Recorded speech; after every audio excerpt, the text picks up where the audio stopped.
developments on the agenda this morning that have obviously attracted a lot of interest. We are going to hear those one at a time. So in order to comply with our fire regulations, I'm going to ask how many people are here to hear the solar farm? Okay, how many people are here to hear the Draper Lake PUD? Okay. Because the solar farm is ahead application-wise as far as the submittal date, I'm going to ask you, if you're here for the Draper Lake PUD, to please wait outside of the space. As soon as the solar farm agenda item has been concluded, we will move the Draper Lake PUD to item number 2. So I apologize, but we just can't have this many people in the room and maintain safety. Or Jonathan will kick your ass. Or John.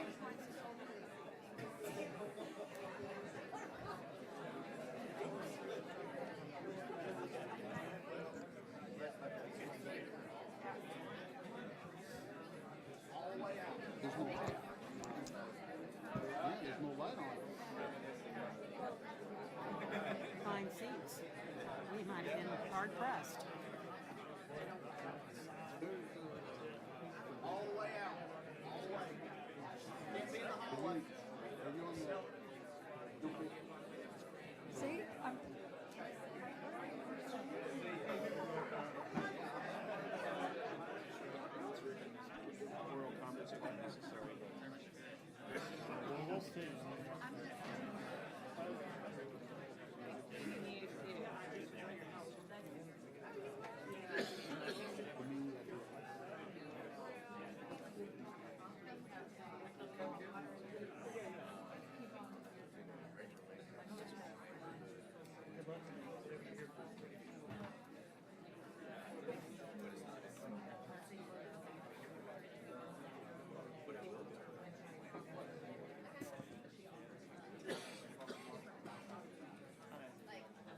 Oh, Chautauqua Solar? Yeah, yeah.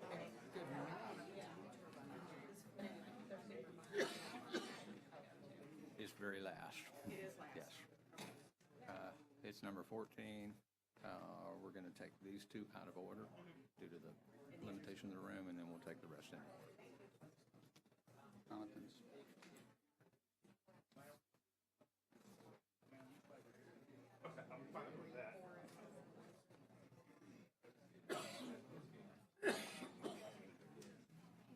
Karen asked if you would please remind them to state their name very clearly.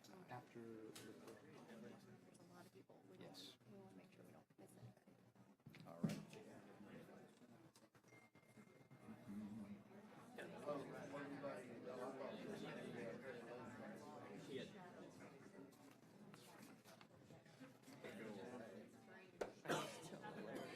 here. I don't think they realize they're going first.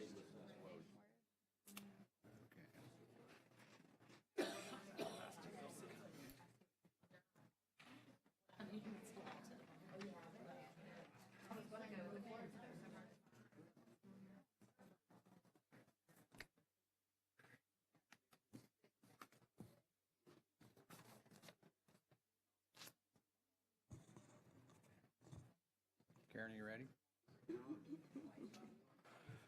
Good morning again. We will call this March 4th, 2020 meeting of the Walton County Technical Review Committee to order. Thank you for your patience this morning and helping us organize our agenda. But we're going to take agenda item number 12, the Chautauqua Solar Energy Farm Facility, as our first item this morning. It's been reviewed by Renee Bradley.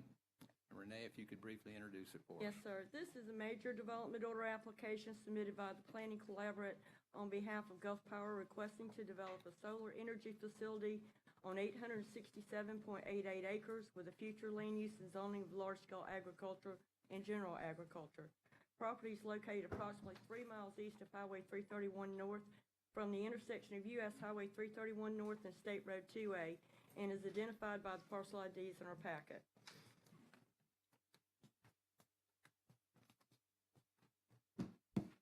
staff has 7 comments, and these comments are consisting mostly of the landscape buffers adjacent to the residential properties. We have no engineering outstanding comments. Environmental has added some additional comments, as well as the relocation of any gophers that are on the property. We've added those as conditions. At this time, sir, if it's okay with the board, I would like to turn this over to the applicant. Thank you, Renee. Good morning. If you could state your name and spell your last name for the record, that will help our recording of everyone's comments. Good morning. This is Juliet Milam. I'm the External Affairs Manager for Gulf Power. Juliet is JULIETMILAM.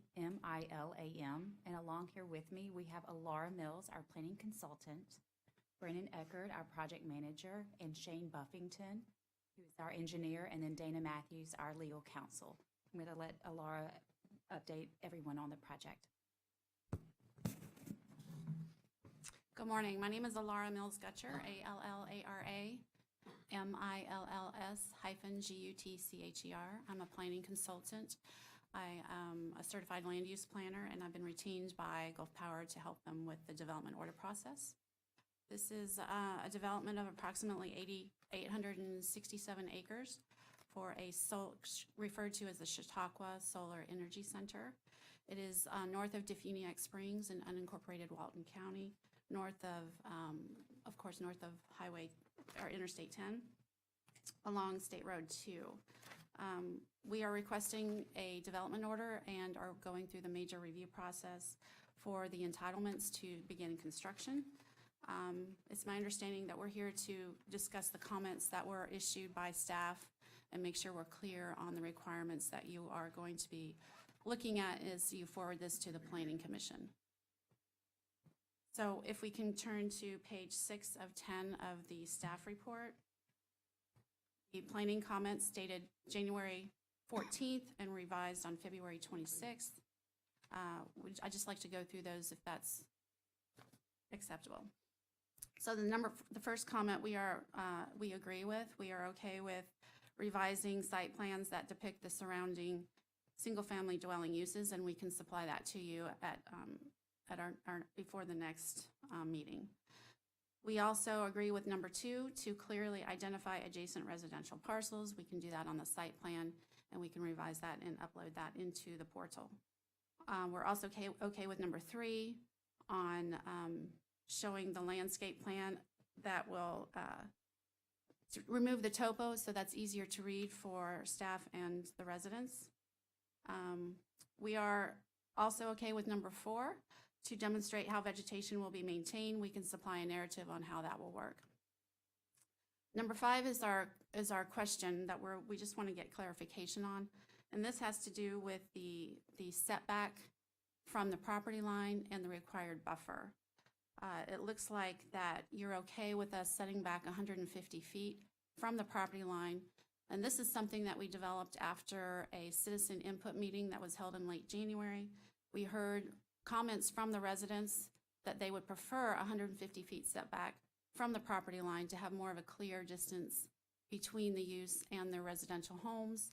And so as a result of that, we accordingly created our plans to show that.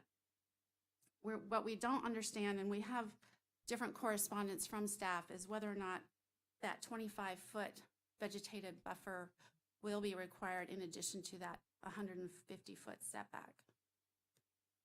We're seeking clarification on whether or not that exemption to the vegetative buffer has been applied. Based on discussions with staff, this may be above and beyond what the Land Development Code provides for, but that's going to be our recommendation to the Planning Commission. I'm sorry, the recommendation will be to? As it's written.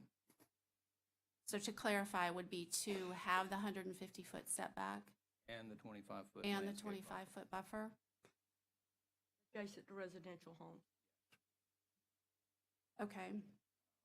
So just for clarification, that 150-foot setback is a lot of land that we're providing to help those residents have more of a clear distance.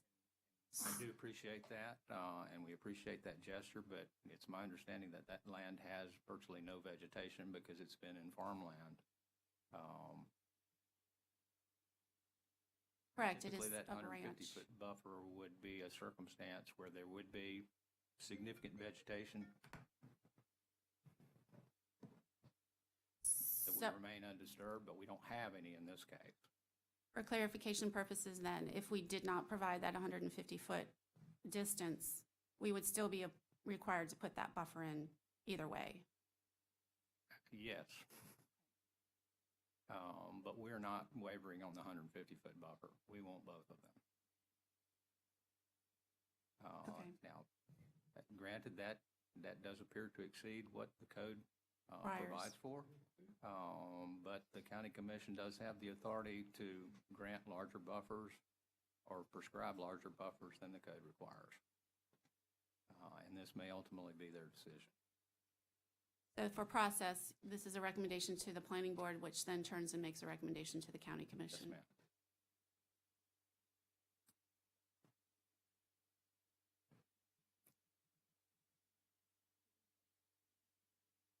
Thank you. Any more comments or questions? That was the major clarification we were looking for. While this is not a public hearing per se, we will have formal public hearings at the Planning Commission and the Board of County Commissioners. We do have a number of folks that are interested in this project, and we're going to take the opportunity to allow anyone that wants to speak on this particular project at this particular time. If you'd like to speak, if you'd please raise your hand and we'll recognize you one at a time and give everyone the opportunity to make their comments. Anyone in the audience wish to make a comment about this particular application? Yes, ma'am.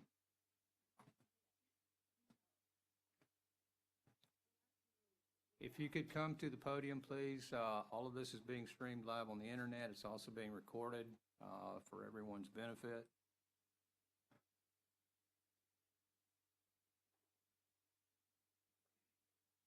And if you could state your name for the record and spell your last name, please. Okay, Dorothy Herring, my last name's spelled Herring. Morning. I am a resident of this area where this solar farm is going to be put.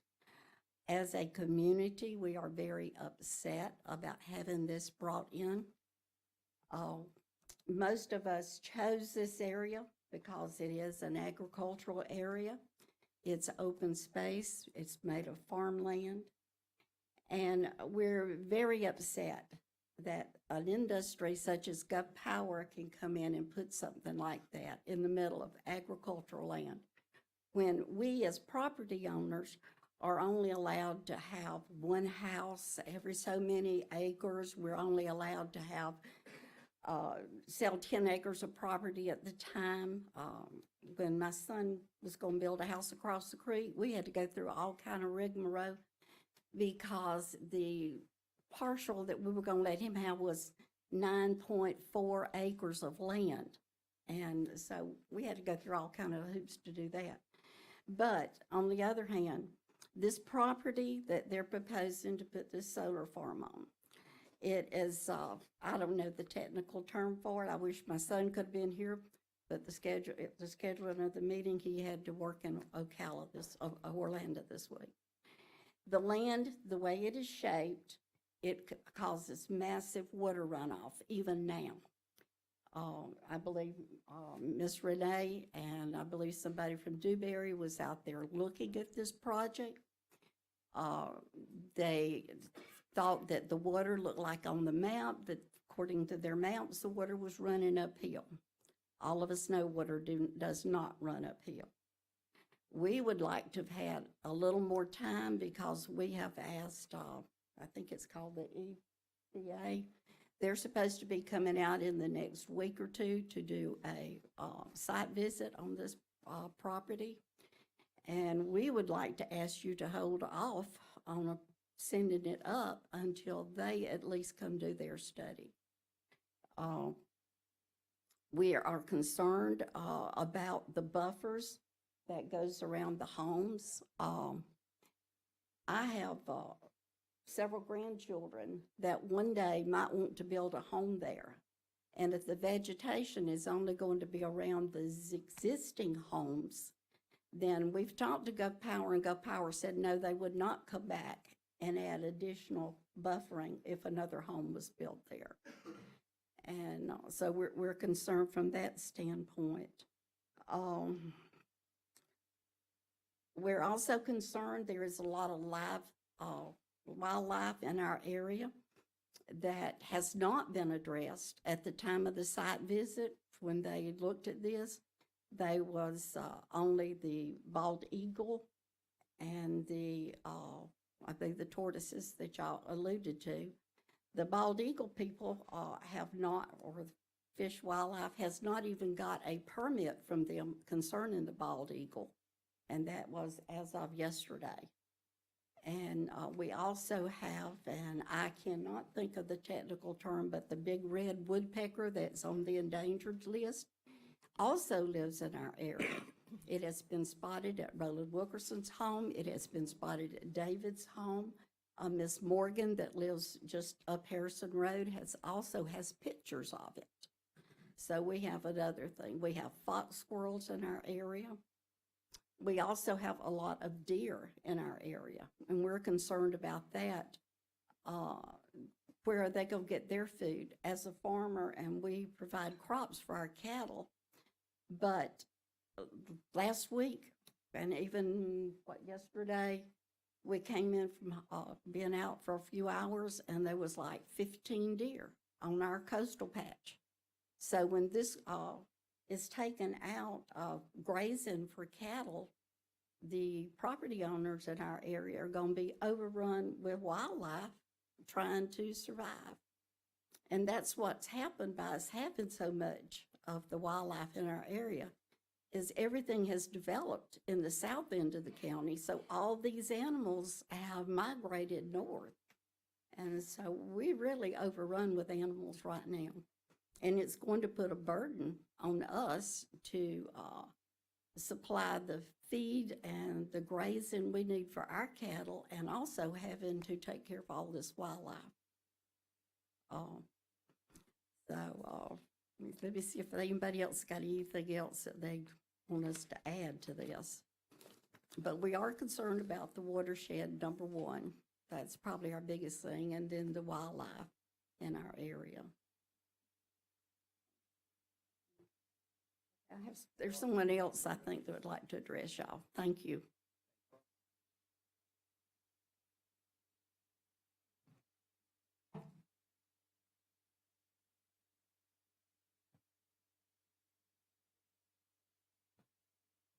For the record, my name's Alan Osborne.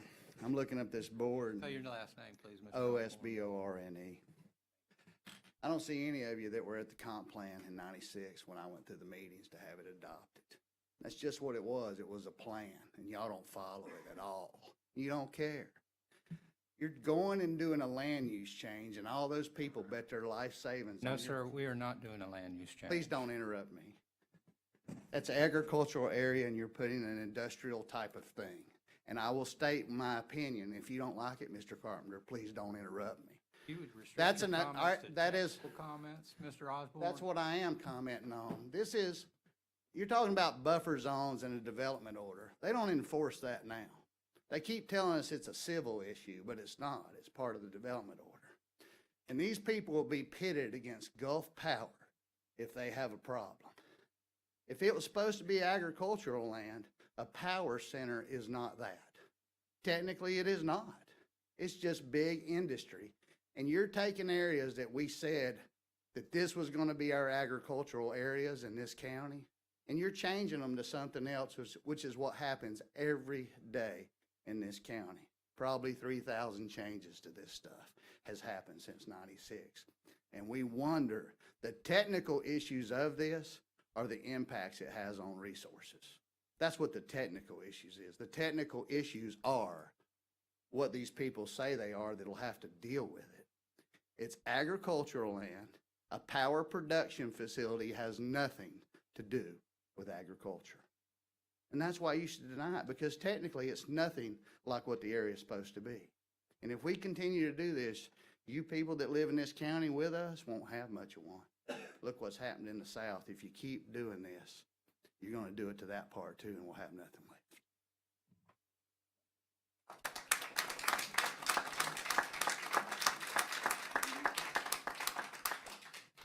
Anyone else like to speak? Yes, ma'am, if you'd like to come back up.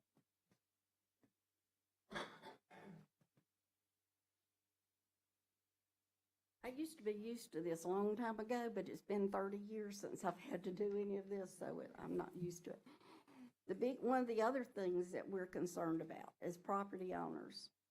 By this thing going in, we are going to lose value of our property. We have studies that shows our property values could drop as much as 40%, depending on the area. We have talked to real estate brokers in our area, and they said it would definitely have an effect. They said because, now we have beautiful landscape to look at. But once these solar panels go in, all we're going to see is that glary glass everywhere. And, they talk about the 150 setback. They talk about the 25-foot vegetation.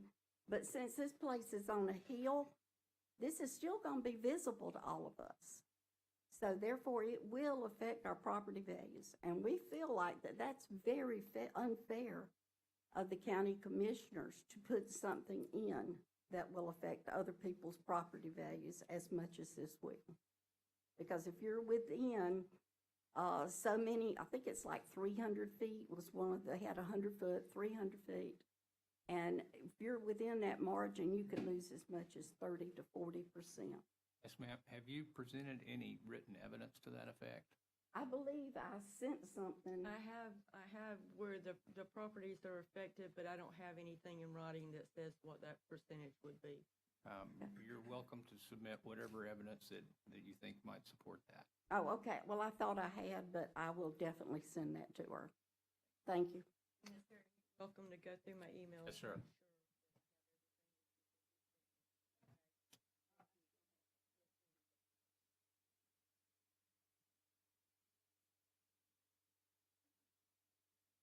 Martin Tucker, Tucker.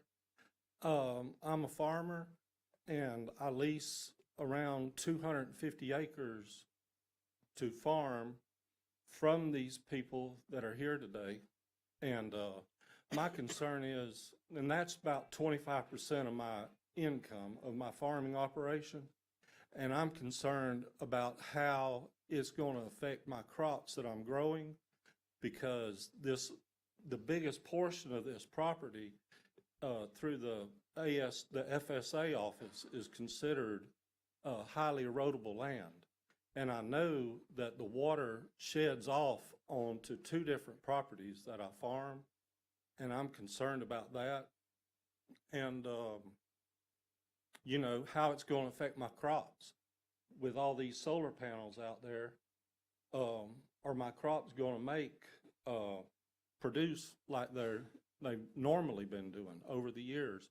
And, we have records of it through the FSA office, what my production is. And I'm just concerned about how it's going to affect, me personally on my crops. So, that's my main concern. Based on stormwater runoff or? Well, just the panels being there. How's it going to affect the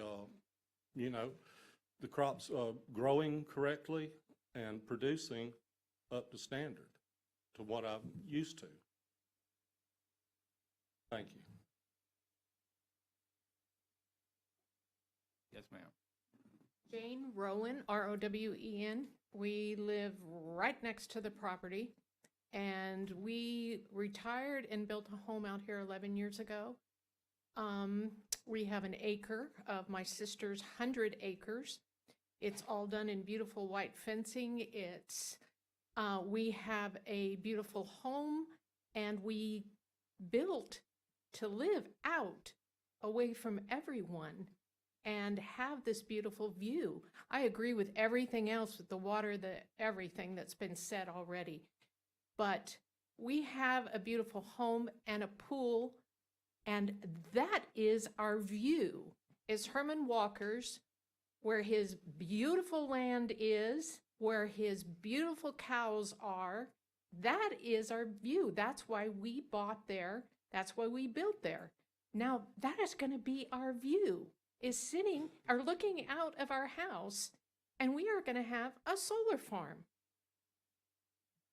That is just heartbreaking to us that that can be done in our area.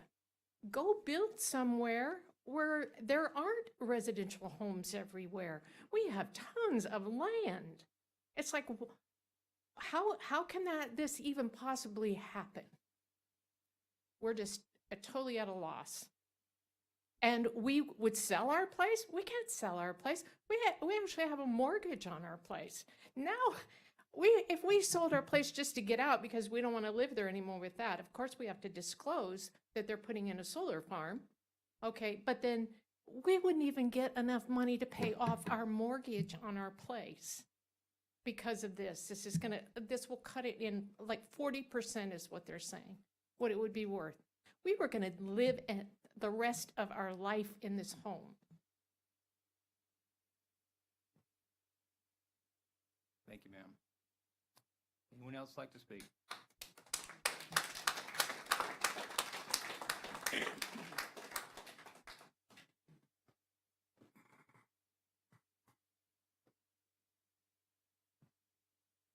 I'm Dr. David Henderson. I'm a veterinarian. I have the property right across the street from Jane's, my wife and I.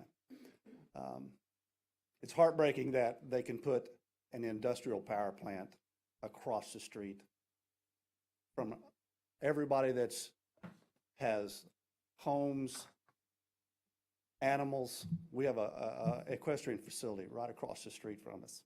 It's for sale right now, unfortunately. And we're going to have to tell whoever that wants to come look at our property that instead of them looking across the street at that beautiful piece of property that's up on the hill, they're going to be looking at a solar power plant, which basically means that our retirement is going to be cut in half. The noise factor from 20 of these transformers that they're going to have running all the time with that constant hum as they change the DC to AC is unbelievable. If you've never been there, maybe you ought to try and take a look at some of the solar facilities over at Hulbert, and you get to listen to this hum all the time.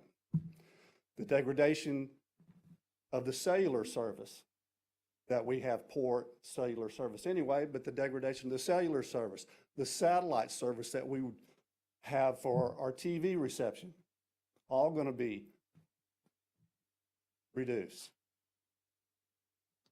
I don't see how the county commissioner can change agriculture property to an industrial power plant. Doesn't fit. Doesn't fit with your constituents that elect the county commissioners if they want to continue to be county commissioners. You need to listen to the people that are affected most by it, which is us. Thank you.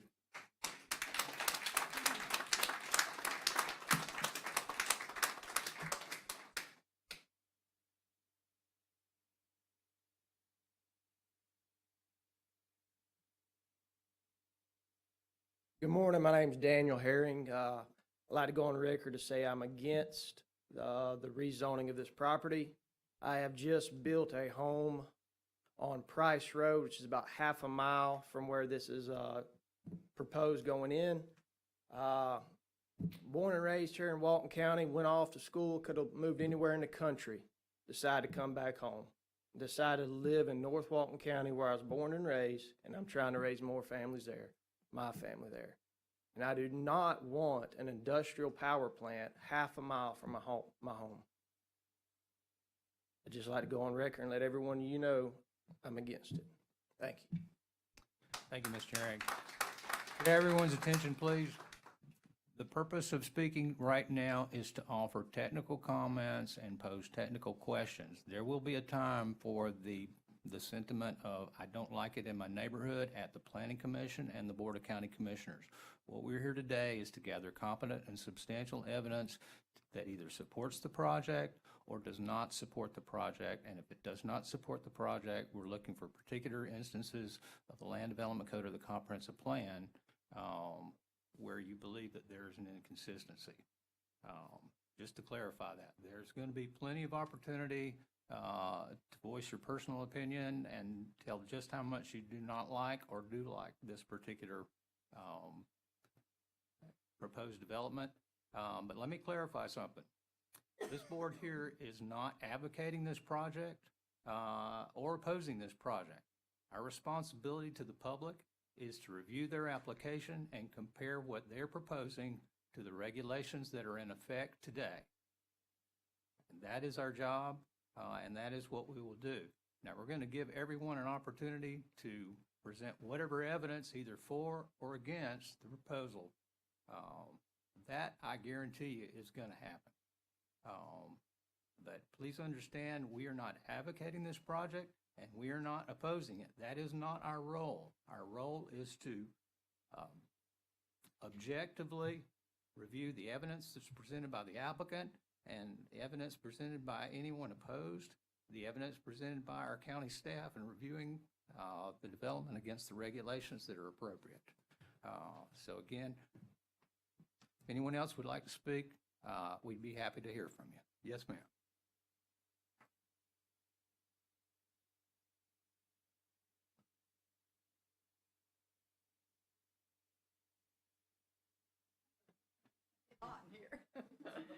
Beth Tucker, Tucker. My concern is the solar panels themselves. The hazardous materials that they are made from, when we have, not if we have a hurricane that destroys them or a tornado, but when that occurs, what are we going to do with these panels?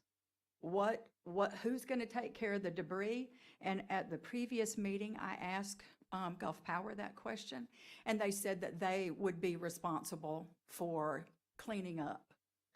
Well, from the things that I have read and researched, the hazardous materials that the panels are made from cannot even go into a regular landfill. So what's going to happen to the land? And what is going to happen to our landfills if this material goes into there?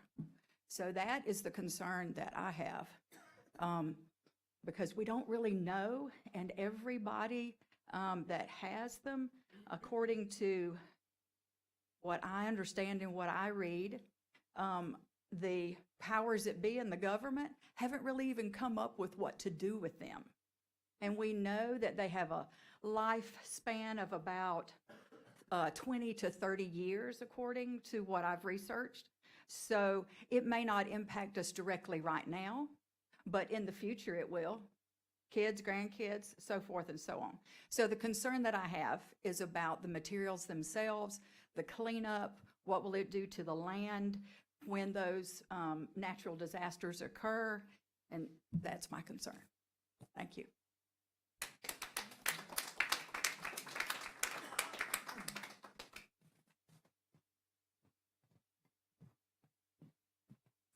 Just to make one particular point, if there is any hazardous waste to be disposed of, it would not be disposed of in Walton County. That I can guarantee you. Anyone else like to speak?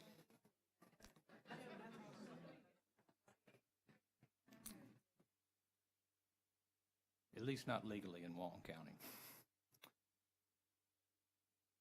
My name is Jamespelling, Pelling. Me and my wife live adjacent to the property. We raised 4 children there. We love living on a farm.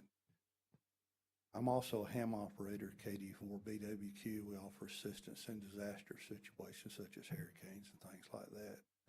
I believe that these transformers, these converters that they're going to put in there are going to create lots of noise, and that's going to disrupt my radio communications.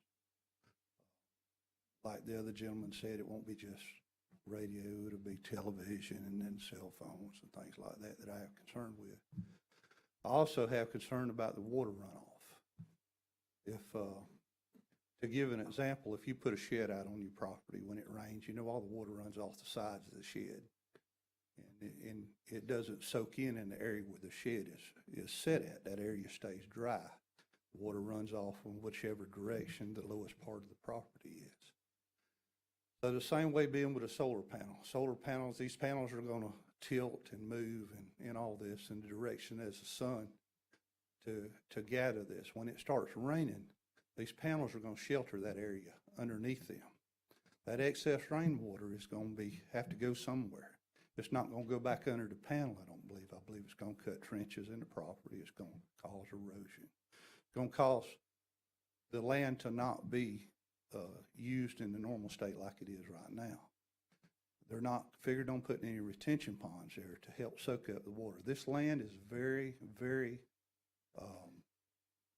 well, just to give an example, the soil is about approximately 10 to 12 inches deep black soil. Under that is that yellow, mucky clay is what's under that property.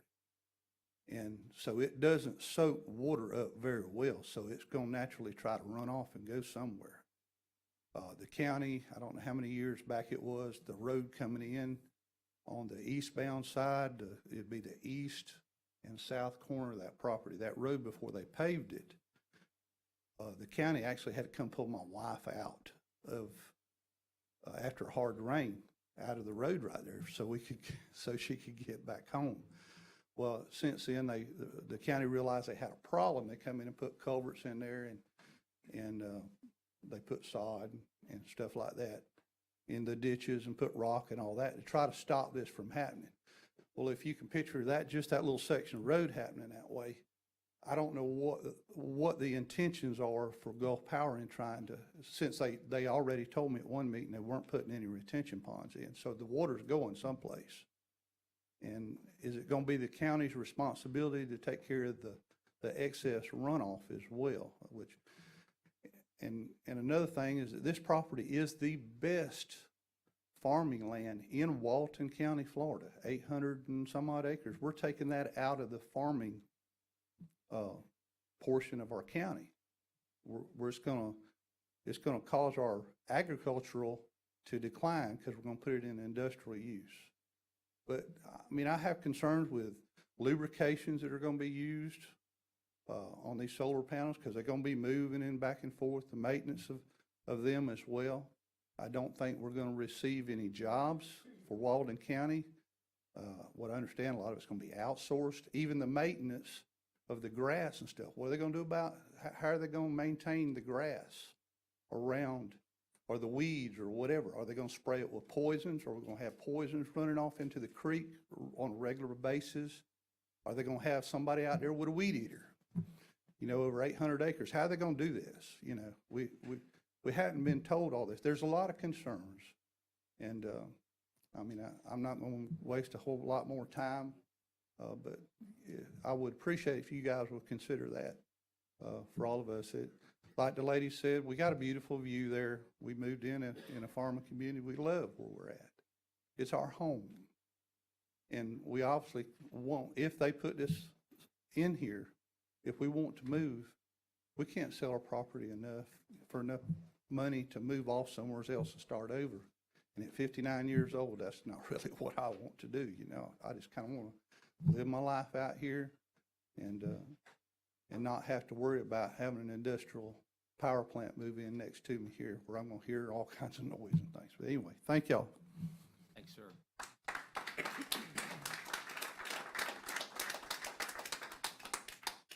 Anyone else like to speak?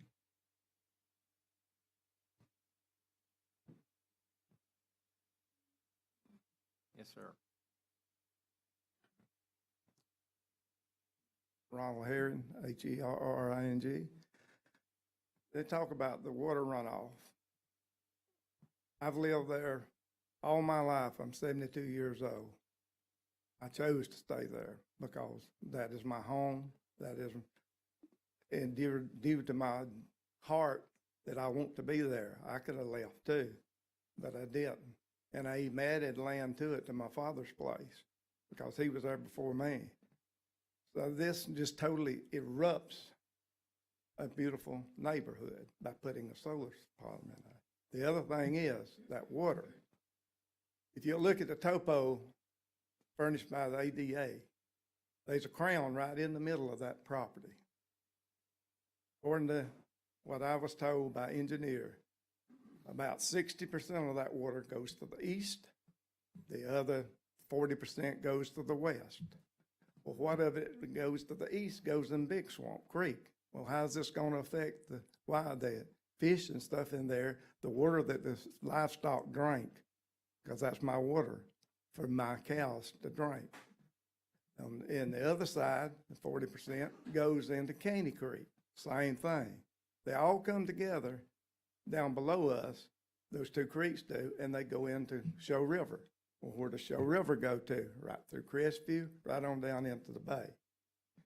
So that water that comes off on the east side, every bit of it runs right through my property. The county has spent thousands and thousands and thousands and thousands, well, not the county per se, but the USDA has, of getting grants to help control or stop it from eroding right on into the creeks, because that's what was going on. In fact, on my property where they put the one, it has cut me off from going to my field because there's a natural runoff there.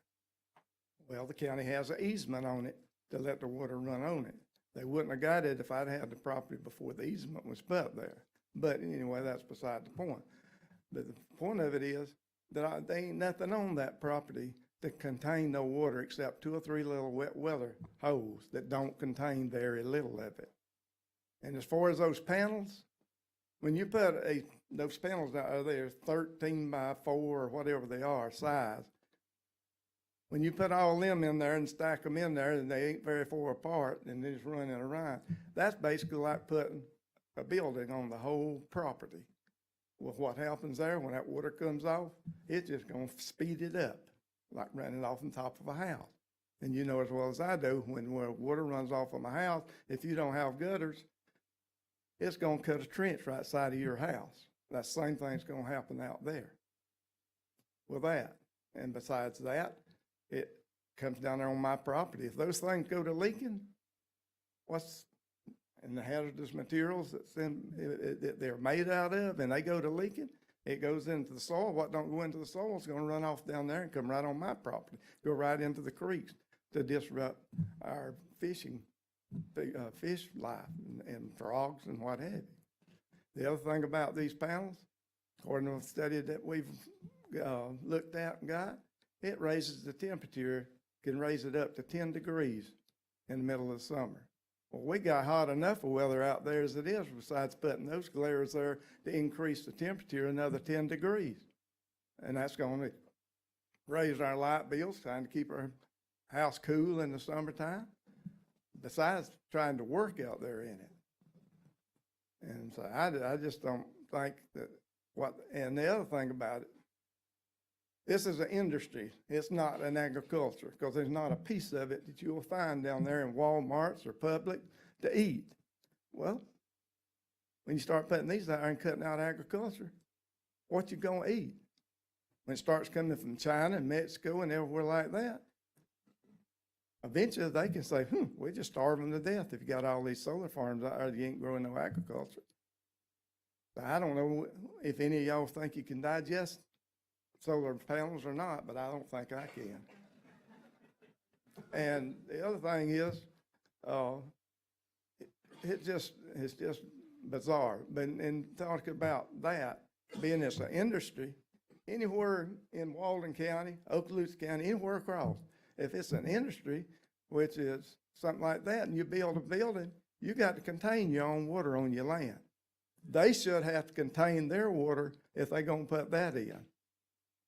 And they should have to, the buffer that they're going to put up shouldn't be just little vegetation, because it takes years for vegetation to get up high enough to block that view. In my opinion, they should put a 8 to 10 foot berm all the way around it and put vegetation on top of it, which might help prevent us from looking at that sore eye. And it might help not decrease the value of our property so around this property if they do that. So the biggest majority of it is blocked. And like Mr. Pelham said, that's high enough that if you're very far from it, if you're a quarter of a mile or less from it, you're going to see those panels up on that hill because it is on a crown. The whole property, it runs right down through the middle of it. And so that's my thoughts on it, and I hope and pray that the county commissioners will look at it in that standard if this goes through, to put a buffer up that will block the view from all of us and make them contain their water. Thank you. Question for you. Description. Sir? Sorry, the description you just provided, where this is on the crown of a hill and your proposed berm Sir? and vegetation on top of that. Sir? How tall do you think that berm would have to be to completely block the Well, to view? completely block it, it would probably have to be 100 foot tall. To completely block it, I'm talking about if you back a quarter from it. But now if you're up there driving by it, no, you won't be able to see it. But now, to block it totally, from, let's say from my son's house, he lives about a quarter from it. He'll still see it at 8 or 10 foot high up on the hill, but it won't be right there at him. Because I got property that's on 1, 2, 3 sides of it. I got a 40 that comes down on the east side, and then I got a 40 that goes on the west side, and I got another 40 on the east side when it comes back down McKee Road. So what do you think that's going to do to my property value? That much property laying right beside it. It's going to hurt it. And according to, like they said, according to your people here at selling property, it's going to decrease it anywhere from 30 to 40%, all that property that I got right beside it, not accounting everybody else like Mr. King, out on up the road on Harrison Road, around on Brown Road, on McKee Road. It is, to me, it's something that the county commissioners with this rezoning should not put industry inside of that area because it's just not right. That is agriculture. That is not an industry type property. Just set it right in the middle of us. Thank you.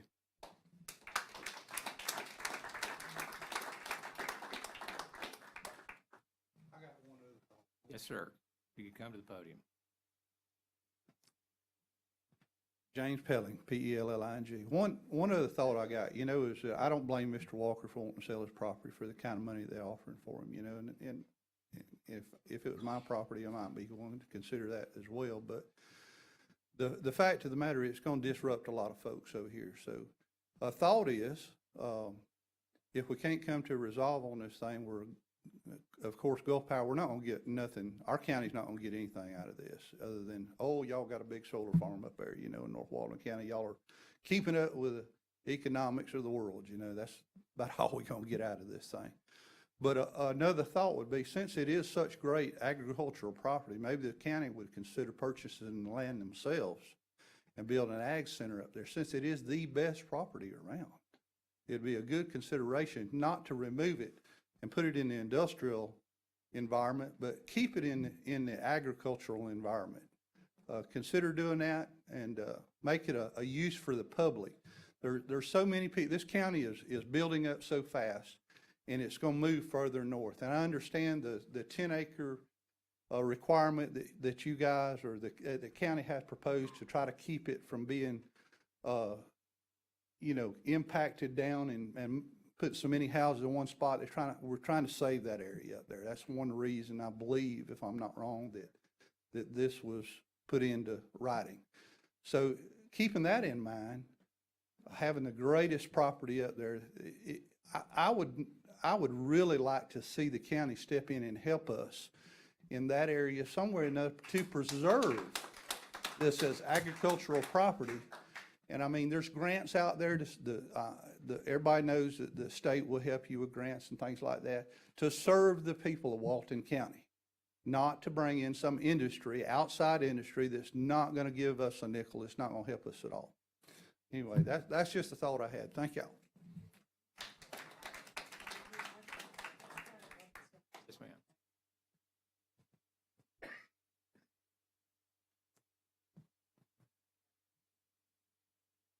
My name is Nancypelling. You've heard from my husband and several of my neighbors, so I'm not going to repeat everything that they've said, which I wholeheartedly agree with. But I just want to reiterate, this is agricultural residential property, and large-scale solar, industrial solar, is not farming. It is not agriculture, and it does not belong in our community. It is not compatible with the rest of the community, which is a farming residential community, not an industrial complex.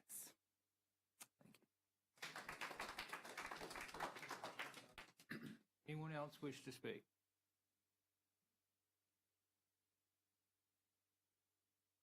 Anyone else in the audience that wish to make a comment on this particular development?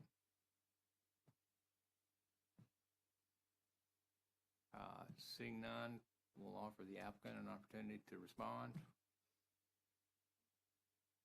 Thank you. We appreciate all of the comments that were spoken today by the residents. It helps us understand their concerns so that we can better address them.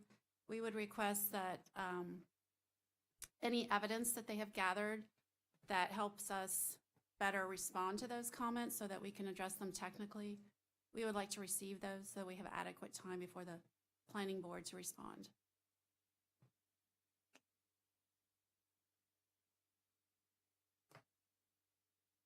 Yes, if anyone has any of that kind of information that you have not already submitted to the planning staff, if you would do that as quickly as you can in the next day or so, so that information becomes part of the record and would receive its due consideration and give the applicant an opportunity to respond to whatever concerns that might have been voiced this morning.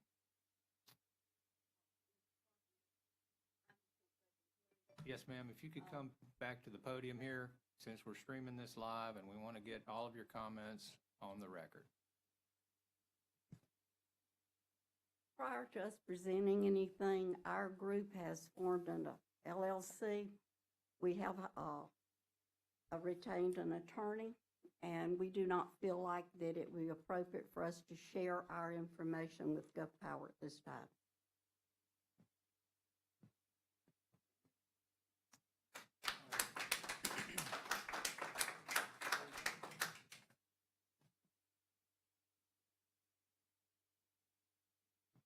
That kind of makes it a little difficult for the county to consider any information in opposition that we don't have as part of the record. And we would really like to consider any information that you might have.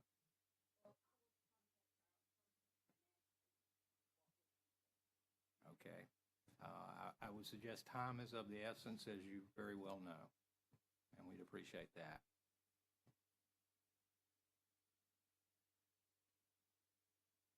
Any more comments from the applicant? Not at this time. We have a number of outstanding comments that county staff is asking a response to. How quickly do you think you could get us a response? These are the ones that are mentioned in Renee's report. Yes.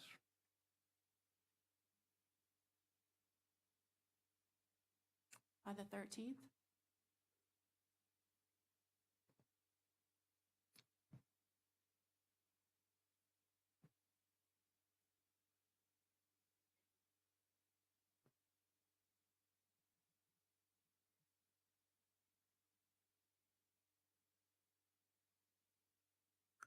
If you can get us those responses by the 13th,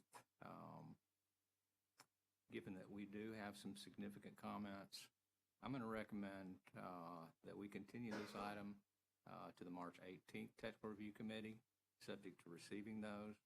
I think you're presently, the timeline is to go to the April 9th Planning Commission.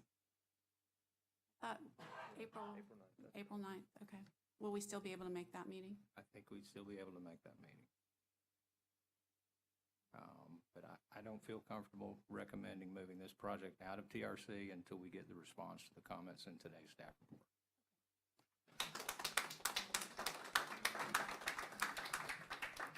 Mr. Chair, to clarify, will you be contingent, is there anything contingent about what the citizens said today? Because we would need to have adequate time to respond to that after we receive that evidence. Well, quite frankly, there are a number of concerns that have been voiced today that it's in your best interest to directly respond to as quickly as possible. We'll certainly provide you any information that we have already received and whatever we might receive in the next few days, just as quickly as possible. But I would imagine by the time we get to Planning Commission, that these same comments, have they not been adequately addressed, will be again presented in a formal public hearing before the Planning Commission, which will make a recommendation to the Board of County Commissioners. Certainly, I just am curious about, there's been a lot of stormwater questions today, but specifically what issues are there? We need some more detail to know what we need to address. It's my understanding that whatever permits being requested from DEP has not been issued and may have actually been denied. We haven't received a denial, no. Well, I guarantee you that stormwater will be the number one issue once we get to the Board of County Commissioners, if we get that far. So I would make that a priority. I mean, agricultural land that's in agricultural use has typically enjoyed some special dispensation with regard to stormwater. And in certain cases, you don't have to have very much. My family grew up with a family farm. I understand that.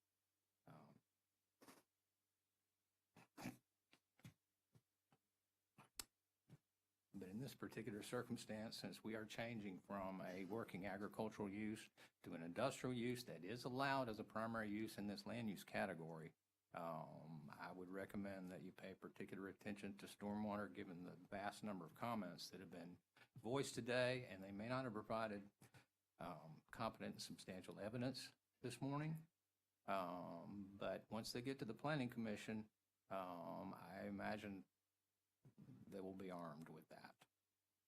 So it's my strong recommendation that you pay very, very much attention to the stormwater runoff and the comments that have been voiced today, because I expect that they will be the same comments when we get to the Planning Commission. Certainly.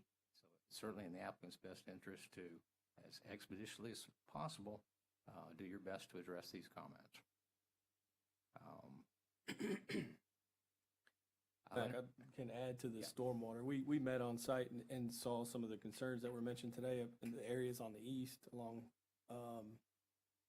that Harris Street, and then also on the southeast corner, I think that's Brown Road.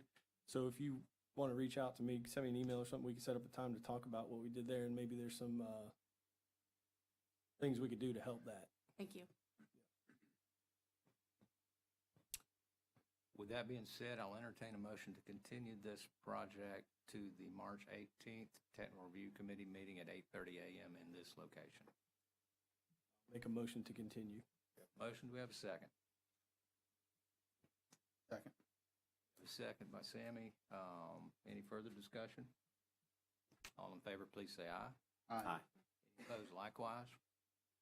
Hearing none, this motion is carried, and this item will be continued to the March, I'm sorry. Oh, no, that's No, planning. no. That's planning. The March 18 Technical Review Committee meeting at 8:30 a.m. in this location. Thank you very much for coming, and we'll take about a 5-minute break to let those of you that have had your opportunity to speak, if you're here for another item, you're welcome to stay, but if this was your item, we'd appreciate you providing your seat for some of the folks that are waiting outside on the sidewalk for another one of our projects with tremendous public interest. Thank you very much.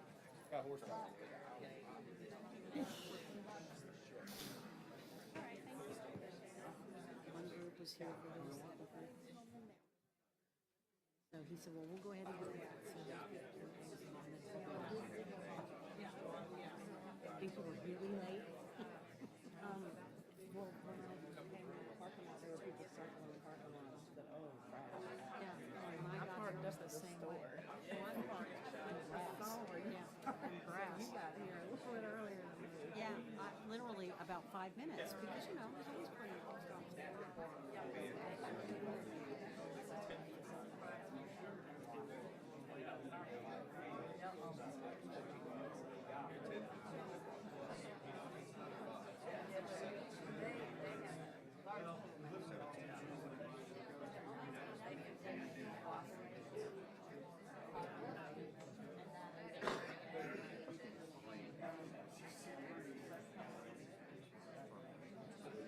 Yeah,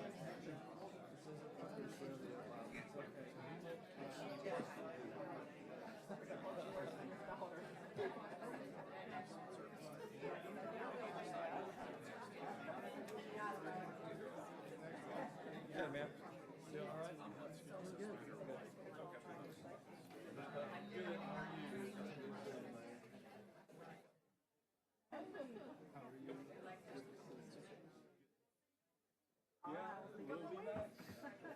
Hey, y'all. I grew up right there. Oh, did you? Yeah. My dad owns 100 acres right there.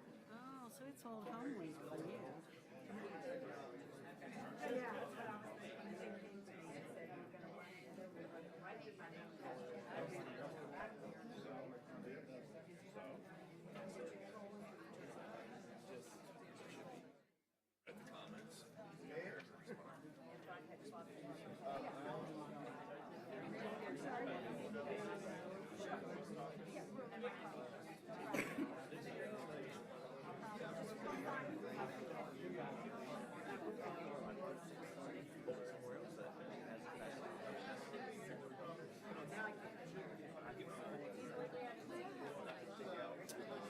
I believe that there are copies.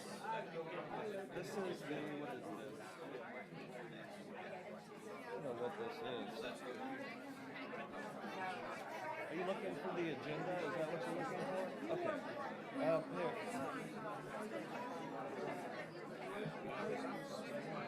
Are you looking for the public comments on the Draper Lake? No, so what we've passed out is the agenda.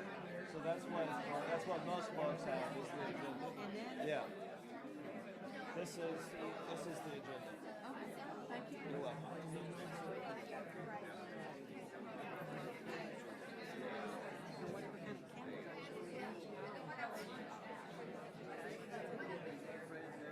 Oh, neat.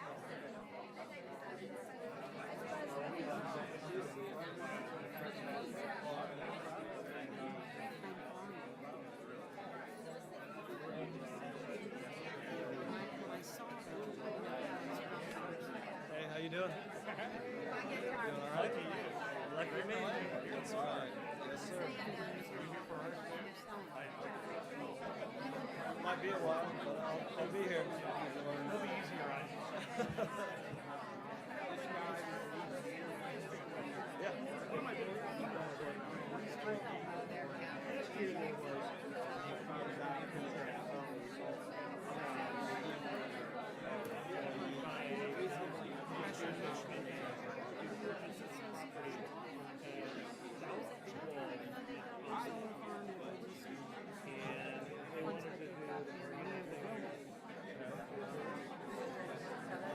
We argued it, and in addition to that, the owner of the property So that was news to me about it. refused to come out with $4.9 million estimate. I just don't even know why. But needless to say, it didn't go anywhere. There's been two ways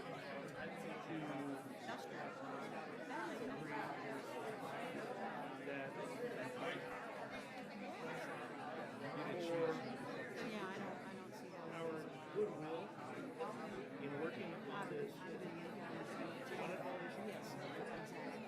that we don't have to worry about that coming back to bite us in the ass.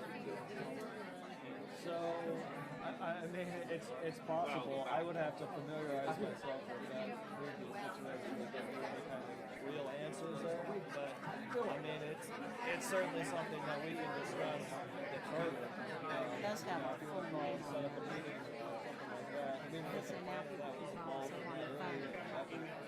I'm not really sure exactly. Awesome. So, but yeah, I mean, we can have any kind of discussion and potentially come to some sort of. Take a look at what we did there, South Wall and Pompano. South Wall? South Wall Is that? and Pompano. And I don't think Boy, yeah. I don't expect it's gonna come back. It's to so bite us in fun the to ass, because watch. quite frankly, nobody in their right mind would pay that kind of money. Wow. Yeah, you would think. But Oh, yeah. I was that one where she, Before my time. well, I was that one where she told me our folks would be very, very interested in coming to terms on that. Okay. Not in exchange, but in connection. Okay. Yeah.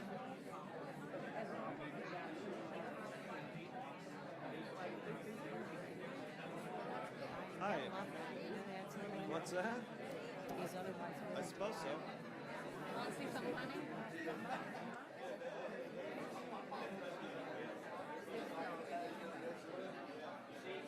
Maybe he has a friend. Yeah, he was, I was expecting fisticuffs just. Yeah, he was very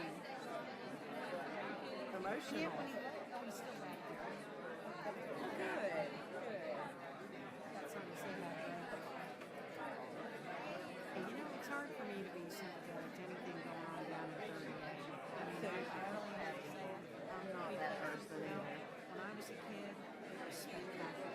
Oh my boys are gorgeous. You can't see them. And not only can you not see the water, but now they're going to use walking on the beach. I was telling my daughter, who's 16, about, you know, when the girls got on here. Nothing. It was beautiful. It was just wide open. Stepped out on the beach at night and just whatever you know we wanted to do. We were respectful of it. It's so different now. Oh, I know. The only piece we got left is what Eglin owns between this and Behal. That's how South Boston was when I was growing up. And you were in the world. Good morning again. If I could have your attention, please. We're going to bring the meeting back to order. And as we indicated earlier, thank you very much for your patience and helping us move the agenda this morning to accommodate the large number of people that are interested in what's happening in Walton County today. We are going to take as the next item, agenda item number 6. This is the Draper Lake Planned Unit Development Application. This is a major development, and just for everybody's edification, and almost everybody here knows this already, this is the Technical Review Committee, where this committee is tasked with making a recommendation to the Planning Commission as to whether or not the application meets the requirements of our comprehensive plan and our land development code. We are not advocating a project. We are not opposing a project. Our job is to take an objective look at the evidence submitted within the application, any evidence submitted in opposition that meets the competence and substantial test for considering that. There are probably a lot of people here that either really like this project or really oppose this project. I suspect possibly, given the number of letters I've received, the number in opposition is greater than the number in favor. But we would ask, and we're going to give everyone here an opportunity to speak this morning, but if you would limit your comments to those technical aspects of the application or the code that you'd like us to consider, that will be very helpful both for staff and for the applicant. And without further ado, I'm going to ask Mr. Stephen Shawn to present this project. Good morning. If it pleases the board, in light of the intense public concern here, I'm going to review the staff report, in a fuller way than others may or may be accustomed to. Thank you, sir. There are two parcels that are part of this development. In total, approximately 36.66 acres are being proposed. The density requirements are broken up essentially into small neighborhood and village mixed-use zoning districts. The small neighborhood has a base density of 4 dwelling units per acre with an additional 6 units dependent upon applicability as per section 2.02.18 of the code. The village mixed-use area is a rather small chunk of the property at 1.47 acres with a base dwelling density of 8. Based on the above minimum allowed density, a total of 152 dwelling units could be constructed on the property. As this is proposed as a planned unit development, they are proposing a different density than what I've just described. Building heights are proposed at below maximum, which is 50 feet for this area. The ISR, or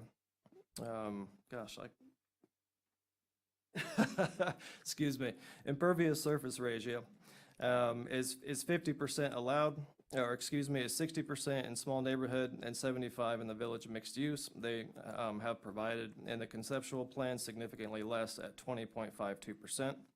The floor area ratio is required at 50% maximum in both zoning districts. The future land use is mixed use. The zoning designations, as I indicated before, are broken up between small neighborhood and village mixed use, with small neighborhood taking up the 35.19 acres of the property. Parking in the PUD documents are proposed as follows. Multifamily dwelling efficiency, or 1-bedroom units, equals requesting 1 space per unit. 2 to 3 bedroom units are providing 2 spaces per unit. PUD documents call out a total of 372 residential parking spaces. 310 of those required parking spaces will be within the dwelling units themselves. 62, staff is assuming, will be located in driveways adjacent to those structures. Consistency with the Land Development Code and Comprehensive Plan. This is in particular addresses comments that are found in the plan itself, and this report seeks to mimic those comments made in that conceptual plan. In particular, staff wants to address the deviations from the Land Development Code that are requested in the planned unit development application. On page 8 of the PUD documents, there's a summary table of the deviations. I will give a brief synopsis below. These are the requests: that all technical phases of Draper Lake PUD be reviewed as minor development orders, that the detailed Draper Lake PUD be reviewed as a minor development order, that the setback requirements are removed entirely, and that the requirement of the 1/2 foot setback for each 1 foot in height above 36 feet not be required for the exterior buildings, as well as proposing a 20-foot setback only. The minimum setbacks for all other primary structures be reduced as follows: front 25 to 5, rear 20 to 5, side 10 to 5. The applicant proposes a 25-foot setback adjacent to County Road 30A. That the minimum 10% interior planning of surface parking areas be waived. That the tree island requirement at a maximum of 10 parking spaces in a row be waived. That the minimum 1 1/2 spaces per single-family bedroom unit in a multifamily development be decreased to 1 space per unit. That the minimum 1 space per 200 square feet of floor area as designated for convenience and grocery uses be reduced to the general business and personal service establishment of 1 space per 1 space per 350 square feet. On to the comprehensive plan in relation to the plan unit development overlay. Policy L19-1, to promote innovative plan development, Walton County shall implement the planned unit development overlay program as follows. The land development regulation shall create a procedure for the adoption by ordinance of planned unit development overlays to the official zoning map upon application of a landowner or agent to allow the consideration of unique, innovative, narrowly defined land use proposals that because of the specificity of the applied regulatory conditions can be found compatible with the character of the surrounding land uses and the environmental conditions of the subject land. Overlay districts may include all of the uses allowed in the future land use map categories of the development parcels, but may not exceed the total allowable densities and intensities of for each use Other regulatory provisions may be varied as specified within the PUD ordinance.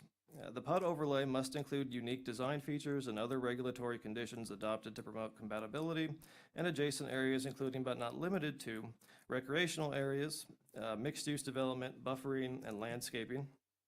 The overlay district may allow clustering of residential and non-residential densities and intensities to achieve the following: the enhancement of internal design to the district and its relation to surrounding uses, maximize preservation of natural features, protect or threatened endangered species or species of special concern, common open space, and at no time shall the overall density intensity exceed the densities and intensities of the combined underlying land uses or allow a use not included in the underlying uses.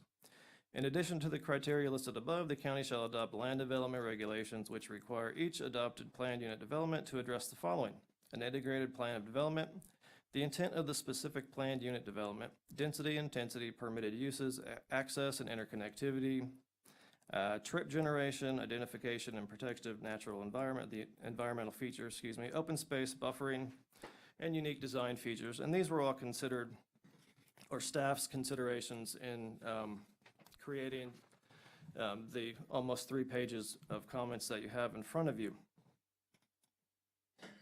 If it pleases the board, I will go ahead and read through these. Sure. Okay. Please include the term conceptual on the proposed conceptual plan. Please ensure that all uses are labeled on sheet A1.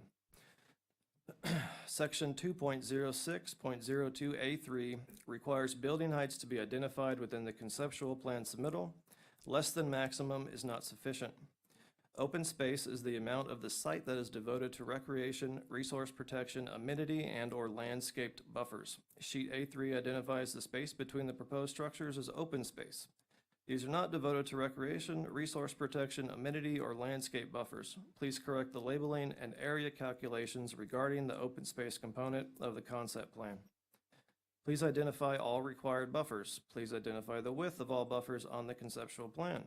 Please ensure all portions of the PUD documents and conceptual plan coincide with one another. The plan identifies the 6,000 square foot commercial space, as do some portions of the documents. However, there are other areas of the document that indicate the commercial space will be determined during the technical phase. The code requires parking space counts and ratios for each land use during conceptual plan review. If 6,000 is being proposed conceptually, please ensure that all portions of the plan and documents agree. Additionally, there is a comment relating to this in subsection B. Please provide the required parking for the pool amenity. Identify this area within the conceptual plan. Please provide the projected timeframes for the various development phases as identified. Identify all surrounding and existing uses, densities, and future land use map categories, including those lands across County Road 30A. Show preservation areas to include acreage and percentages. Any potential buyout for preservation is reviewed and approved by the board. It is not guaranteed. Any potential wetland impacts must be discussed, addressed in greater detail. This could impact the allowable density and intensity of the development site as per section 4.0103C. Relating to zoning and land use, small neighborhood and village mixed use, and PUDs. Please provide additional information relating to the buffering of uses, in particular the commercial component and the abutting residential uses to the west. Please provide additional building, articulation, and height information. Please speak more to the pedestrian scale of the development within the documents. The small neighborhood zoning district requires 5% of the development project area be devoted to commercial uses. The development project area is 36.66 plus or minus acres, not 12.14 acres. Developable areas should not be considered an expression in this calculation. Please address the required commercial area within the conceptual plan and PUD documentation to include all applicable calculations, ratios, and plan sheets. The small neighborhood zoning district requires 1% of the development project area to be devoted to civic, recreational, or community facilities. A private pool amenity does not satisfy the intent of the comprehensive plan, nor the LDC as it relates to the provision of a mixture of uses. The various required mixed percentages reflect uses that can be utilized by the community at large, not just the owners within the neighborhood.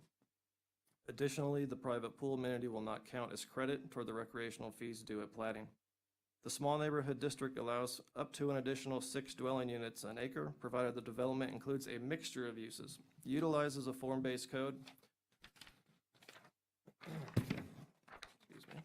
or urban design code, and undergoes the planned unit development process. Please discuss either the form-based or urban design features of this development in greater detail.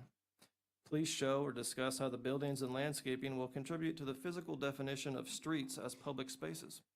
The comprehensive plan requires unique design features as an integral component of planned unit developments. Conservation of the natural characteristics of this specific site is not unique, nor is required parking, regardless of layout. Please show or discuss additional design elements that will set this development apart from similar development. C, relating to the proposed deviations from the Land Development Code.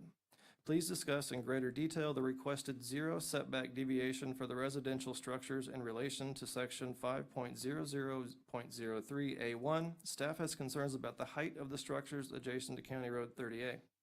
Additionally, what would be the bare minimum setbacks that will be provided when considering parking, building separation, etc. Please discuss in greater detail the requested 5-foot setback for the proposed commercial structure in relation to section 6.10.01A1 of the LDC. Staff has concerns about the compatibility of the neighborhood commercial structures and the proposed residential structure to the west, especially considering the requested deviations from section 5.01.02. Please discuss the requested deviations from section 5.01.02, in particular, how the proposed commercial development will ensure compatibility with the budding residential uses without the required parking lot landscaping and the requested 0 side setback for the residential use. Please clarify the requested deviations from section 5.02.02 relating to proposed 1-bedroom units. In particular, the documents indicate that there will be only 2 and 3-bedroom units. Please provide additional commentary on the deviation requesting reduced commercial parking. In particular, please discuss a shared parking concept relating to potential neighborhood commercial uses or other mechanisms for ensuring against parking conflict between neighboring uses. Additionally, any requested deviations from the parking requirements will necessitate additional specificity prior to review and approval. D, general planning and development comments. Show the coastal dune-like protection zones and associated buffers. Additionally, ensure that section 4.02.03F in its entirety is achieved, i.e. vegetative clearing within this preserved area shall be limited to that which is necessary to accommodate the 40% impervious development that is permitted. Show the proposed portions of the impacted scrub habitat areas and discuss in greater detail how its removal is being kept to a minimum in accordance with section 4.05.02B2. If the applicant is proposing to remove greater than 50% of the scrub habitat on site, please discuss this removal in consideration of section 4.05.02E through J. Essentially, that is the buyout section of the code. This submittal is conceptual, and though there is additional detailed information being requested by staff, please ensure that the submitted documents do not refer to this plan as detailed. There were just a few instances in the plan that use the word detailed. The PUD documents are calling out an allowable density of 9.77 dwelling units per acre. Please clarify how this figure was calculated. Additional plantings within any required buffers may be needed to satisfy section 5.01.08 of the Development Code. Ensure that environmental assessment involves the entire development area. The future commercial development timeline must be further defined, and construction should coincide with the residential portion of the development. Consider alternative street layout with Retreat Drive. Consider a more urban design with vertical mixed-use structures adjacent to 30A. Ensure that all figures, ratios, areas as identified in the conceptual plan and documentation agree, i.e. the commercial area is defined as 0.61, 0.56, and 0.55 acres throughout the document. If the difference in this particular instance is related to scrub habitat, please include a statement indicating as much when the figures do not align. The proposed ordinance refers to comprehensive plan objective L-1.17 and policy L-1.17.1. These references are to scenic corridor signage, while the statements surrounding the reference do not pertain to that. Additionally, there is already a section 2.06.06 within the LDC. Please ensure that the proposed ordinance language references the appropriate portions of the comprehensive plan and LDC. Submit recorded deeds on the subject property identifying D.R. Horton as the current landowners and/or a revised agent affidavit signed by the currently identified property owners as per the Walton County property appraiser. Submitted a valid water and sewer service availability letter from Regional Utilities. This letter on file expired February 29th. Changes to the concurrency management system, CMS, have recently been approved and will be applicable as it pertains to the concurrency review of this project. Section E, planning and development conditions for approval. Provide a mechanism to ensure compatibility with the commercial and abutting residential portions of the site. Provide a form-based code or urban design code taking into consideration the entire development project. Provide a commercial component that satisfies the minimum 5% commercial use for the whole development site. Provide a civic component that satisfies the minimum 1% civic use for the development, and provide specific commercial use information, and consider limiting the neighborhood commercial uses to those that can operate under a shared parking agreement that would further support the requested parking reductions. There are other comments relating to this project from other staff. I will go through the environmental comments. Provide a revised EA that includes the northern parcel. Please provide a detailed plan showing the location of the different vegetative species identified in the EA, the 300-foot coastal dune lake protection zone, and 100-foot shoreline buffer. This can be accomplished in an existing conditions page. The site is located within the White Sands Protection Zone. All development shall comply with the requirements of Chapter 4.07.00 Walton County LDC. On-site preservation will need to meet the requirements of 4.05.02E through J. Please address these requirements within the PUD. A few observations, not a comprehensive list based on current conceptual plan provided. 4.05.02H, natural vegetation located within 10 feet from any proposed structure may not be included in the on-site preservation percentage. Same section, subsection I, for new residential development, in order to utilize the preservation buyout option, all remaining preservation areas must be placed in common areas and defined as such within a recorded subdivision plat, and also have appropriate protective restrictive covenant language. The Health Department comments are as follows. The proposal will utilize public sewer and water. Proposed swimming pools may be considered a public swimming pool as per Florida statutes. Before construction of any pool, the contractor will need to contact the building department and the Escambia County Health Department to determine if the pool needs to be permitted and for approval of pool plans. That is staff's report, and it's finished.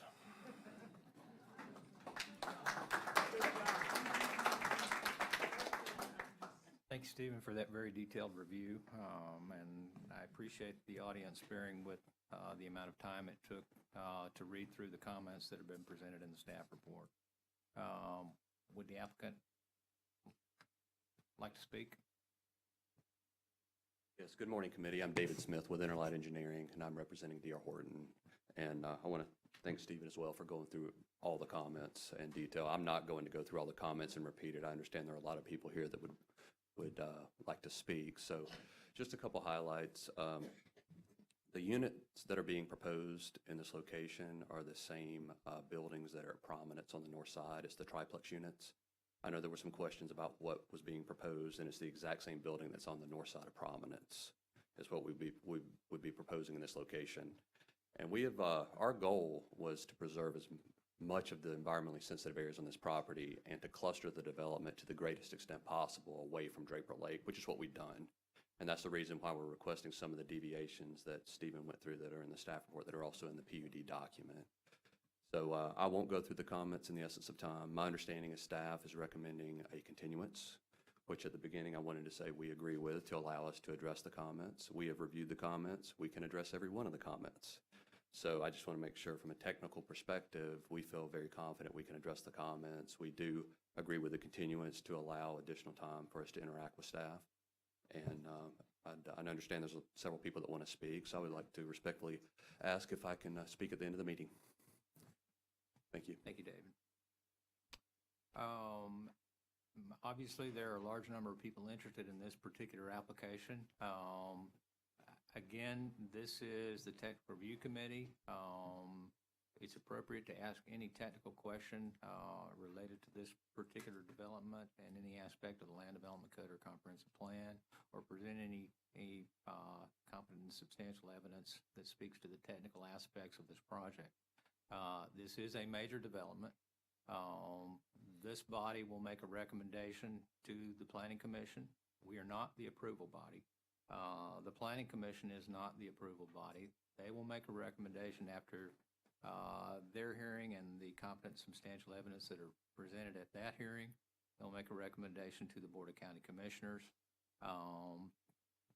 And the project will continue all the way to the Board of County Commissioners if that is the wish of the applicant. I just wanted to clarify that so everyone in attendance understands exactly what our role is here and what the process is. There will be formal public hearings at both the Planning Commission and the Board of County Commissioners, and that is absolutely the opportunity to express your sentiments as to whether or not you really like this project or whether or not you really do not like this project. But this morning, we'll take the opportunity.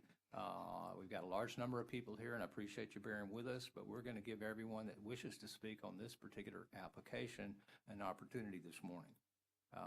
So without further ado, we will entertain public comment. Yes, sir, Mr. Bailey. Yes.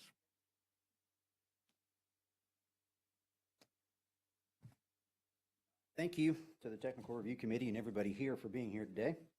My name is David Bailey. I live at 80 Pine Knoll Lane in Santa Rosa Beach, which is just on the north side of 30A in this vicinity of this project. I commend the planning staff for a very thorough review. In order to, I guess, substantiate that I'm offering competent and substantial commentary, I'll note that I'm an architect and a licensed architect and a certified land planner. My comments are going to try to demonstrate that the reasonable conclusion of the staff's comments are that this proposal does not comply with the PUD requirements. It is neither innovative nor compatible with the surrounding development as proposed. The effective density of the residential area is over 16 units an acre, which I arrived at by dividing 186 units by 11.5 acres. And that is the character of the development as it faces 30A. So for anybody who's not inside the development, for all the surrounding properties, for the public moving by on the bike path and in the 30A, their perception is a development of over 16 units an acre.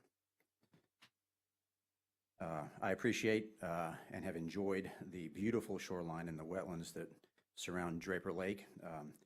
The applicant noted that, I guess, the county's recognition of clustering as a means of dealing with a property like this, that is the reason for them making this submission. But it's plainly clear that their obligations to respect the wetlands and all of the setbacks is that. It's an obligation. It is not a design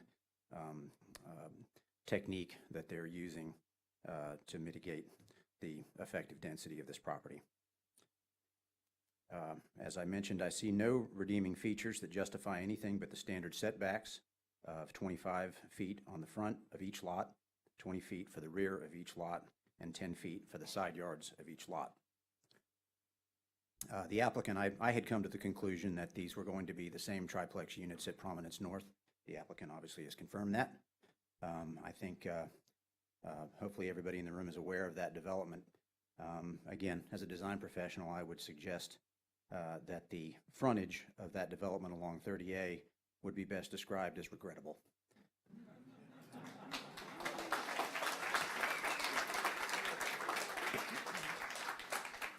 Excepting, I've always enjoyed the little pool feature, and it's plainly clear in their proposed plan that that pool feature, were it to exist in this project, is not fronting on 30A. I see no reason they have justified to eliminate the 10% interior planting at the surface parking, nor elimination of the tree island requirement. The project really would appear to be better handled as a variance request.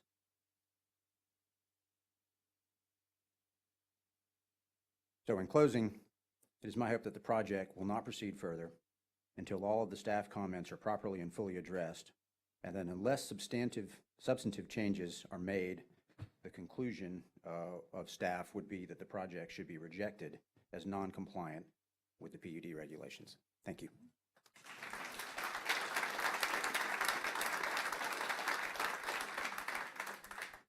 My name is Alan Osborne, and the technical issues I want to address on this are, I agree with the previous speaker.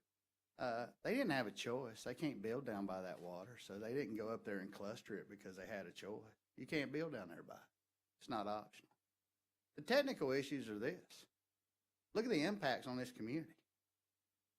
When we adopted the comp plan and the future land use map, every single problem you see in this county is because we can't follow a plan.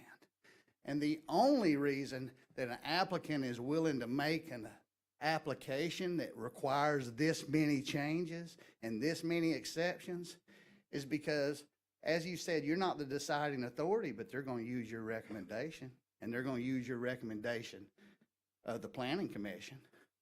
So to say that you don't matter, that you're not the approving authority, you're part of the approval process because they consider what you say and consider what the planning board says. So the reason this application is here today is the precedence we've set of not following the comp plan and not enforcing the rules, or nobody would make an application like this.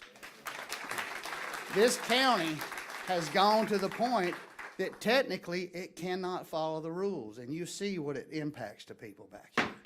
Mr. Osborne, would you please keep your comments to the This technical is my, aspects stop of this, interrupting me, not the please. editorial on This the entire county? This is the technical part of the comp plan, and you can't change that, so stop doing that to me. Okay, stop telling people. Moved if you do not behave. I am behaving, and I am recognized. The comp plan and the technical issues are that. Those technical issues are, where will these kids go to school? Where will they recreate? Where will they have these roads? Every traffic light, every lack of school, every lack of park is because we cannot follow the comp plan, and we make exceptions to everything. So technically, this doesn't follow the comp plan. You heard the staff say it. It needs an exception. You should deny it because of that and because it's bad for the community. The people that pay for it, that live here. This place just isn't for visitors. These people live here. And the precedents you set by not following the technicalities, and I'm going to tell you something. Technically enforcing the PUD, show me where it can be enforced. I live in one that's not enforced now.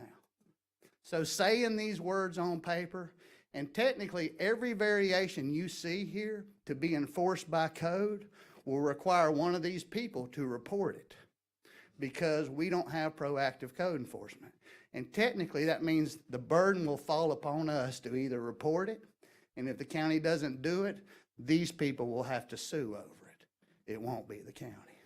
You should consider that in what they have to deal with. Thank you very much.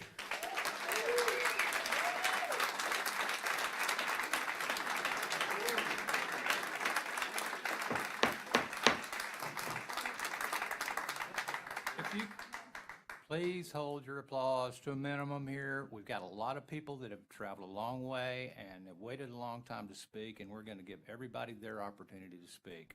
Who would like to be next? Yes, sir.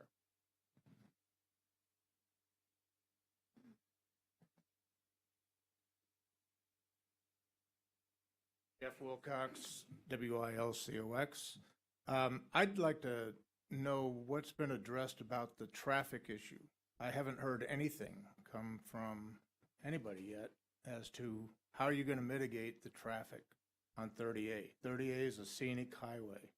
It's not a thoroughfare. And yet, nobody's addressing that as far as I can see. Thank you.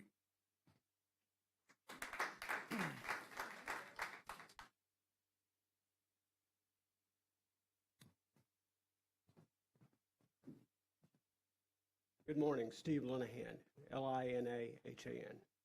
I'm a real estate broker in the area, and I know this sounds really strange because this is a great opportunity to sell a whole bunch of business. But I gotta tell you, there's good business and then there's bad business. And in this particular case, the density, like your county planners that did a wonderful job, tremendous job, I applaud them in the list of concerns that they put together. But also within that list, you've got issues crossing over each other, especially with the coastal dune lake protection zone, the runoff, all the hardscape you've got with all the setback requirements being alleviated, parking spaces. They propose primarily under building parking. There's no storage. There's no place for golf carts.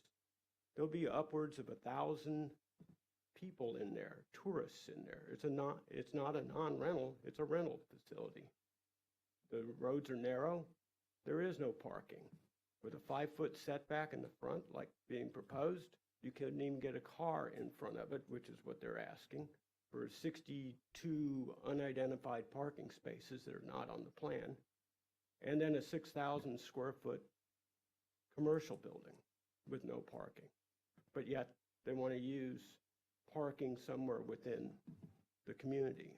We're concerned about runoff, a very sensitive location. We're concerned about the density, amazing density there. It's not consistent with the land use.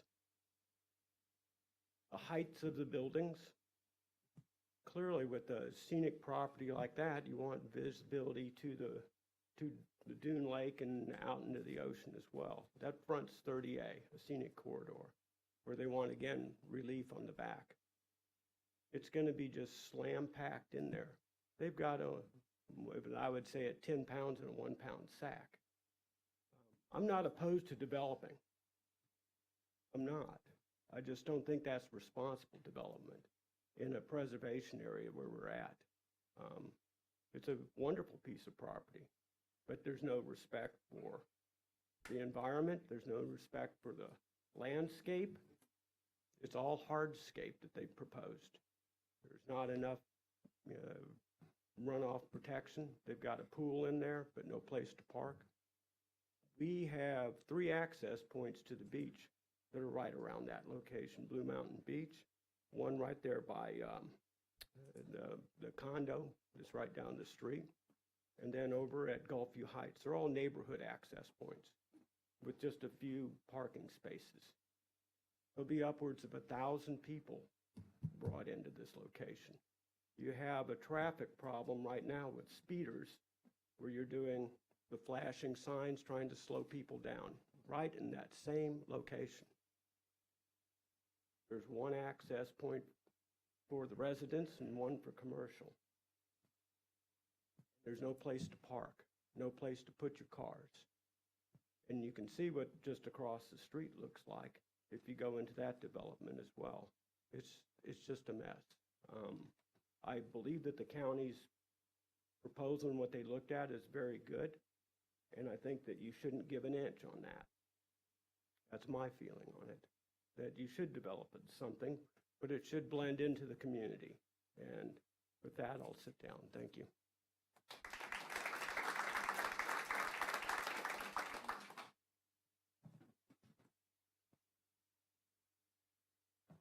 Morning, my name's Allison Wicke. I've lived in on Redfish Circle for 13 years, and technically speaking, people are worried about traffic.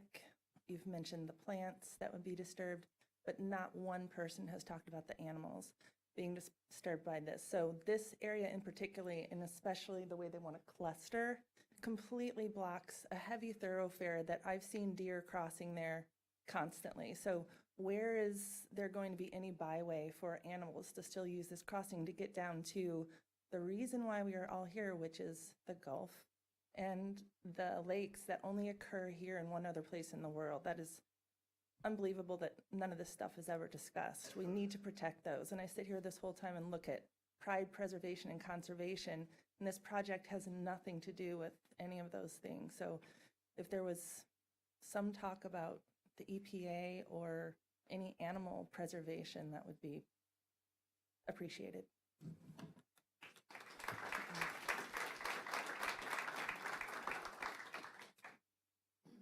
Would you like to be next? Yes, sir.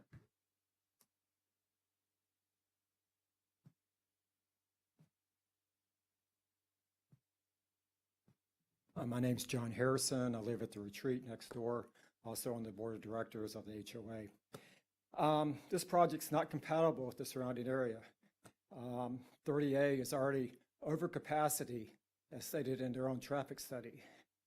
It puts real danger into the fragile nature of the Draper Lake, or coastal dune lake. It doesn't meet the requirements of the counties to make this a PUD, which is really paramount for this development to go forward.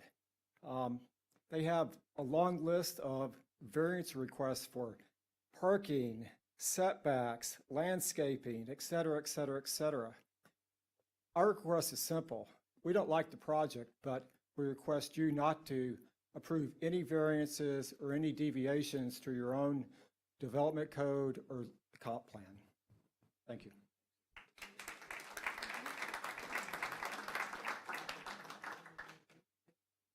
Michael Townsend, I've lived here 8 years, right across the road from this development. Spell your last name, please. Townsend. I just want to say compliments to your staff. That was an amazing report. I've listened to a lot of reports, and he read through it fast. There was a lot of facts and figures that we don't necessarily understand, but it's clear they do.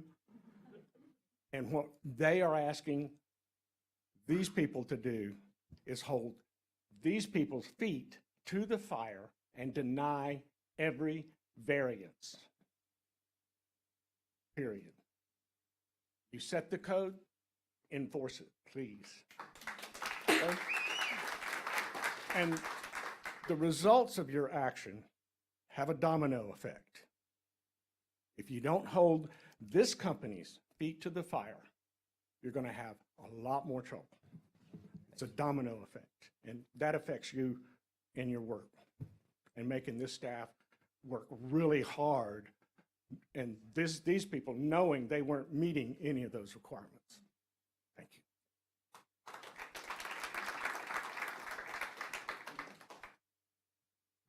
Yes, ma'am.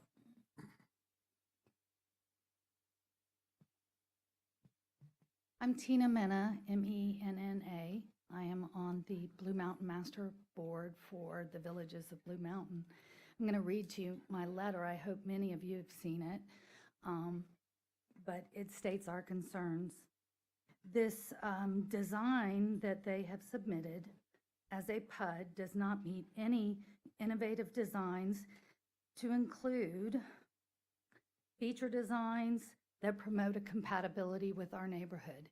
And that's a neighborhood along 30A made up of over 6 different proximity divisions. None of those are compatible with what they're submitting. There is nothing submitted in the application that addresses the uniqueness to the community. There's nothing that was mentioned related preservation of our wetlands, nothing related to parking as it meets your codes. In our subdivision, we do not allow any variances of setbacks. We don't allow variances of the parking requirements in the county codes. None of that meets what they have submitted. There's nothing related to open space recreation in their development. The current plan, as mentioned before, doesn't address the environmental impacts. There was nothing mentioned related, although they did have a wetland review, it was done by GPS mapping. There was not a detailed visit of the property, particularly along the wetlands and in the forestry, to evaluate the habitat as it's related to our requirements by federal, state, and county. They did not, again, mention any implications to the fragile ecosystem of Draper Lake and the reserve there. There's no mitigation plans for those impacts. And It will put undue pressure on 30A. There was not any, as mentioned before, discussion about the traffic congestion, the parking. There was a mention that they could use the parking across the street. That is our subdivision, and we have not given permission for them to use parking there. And we will not give permission to have parking there. So we hope that you will agree with most of the people in this room and your own staff that there needs to be significant revisions before any consideration of this plan is even given. Thank you.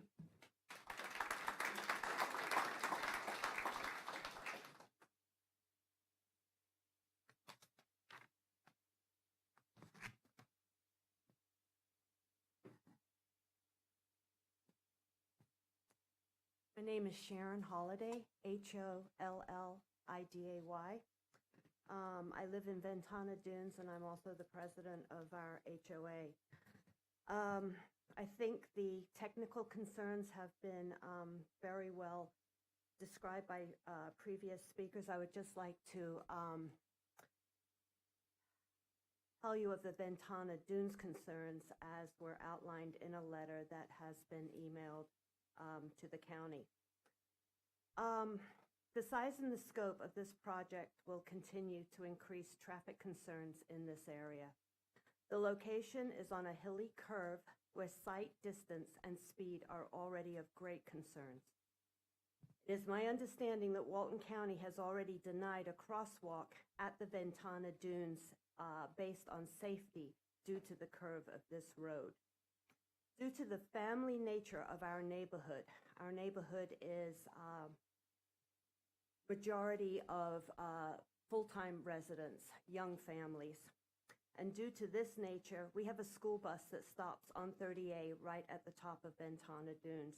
Increased traffic, especially of non-locals, will pose more dangers to our children as they get on and off this school bus.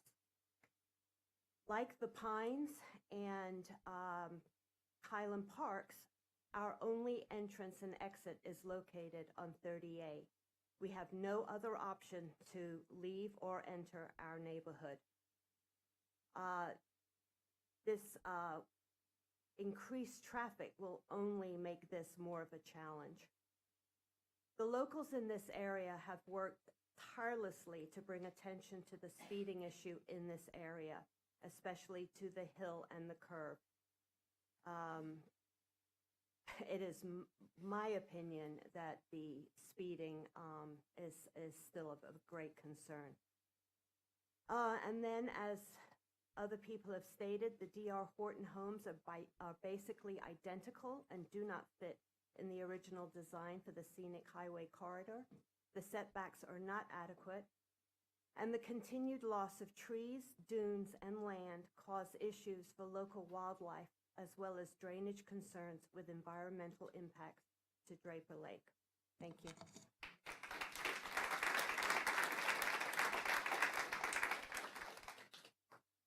Yes, sir.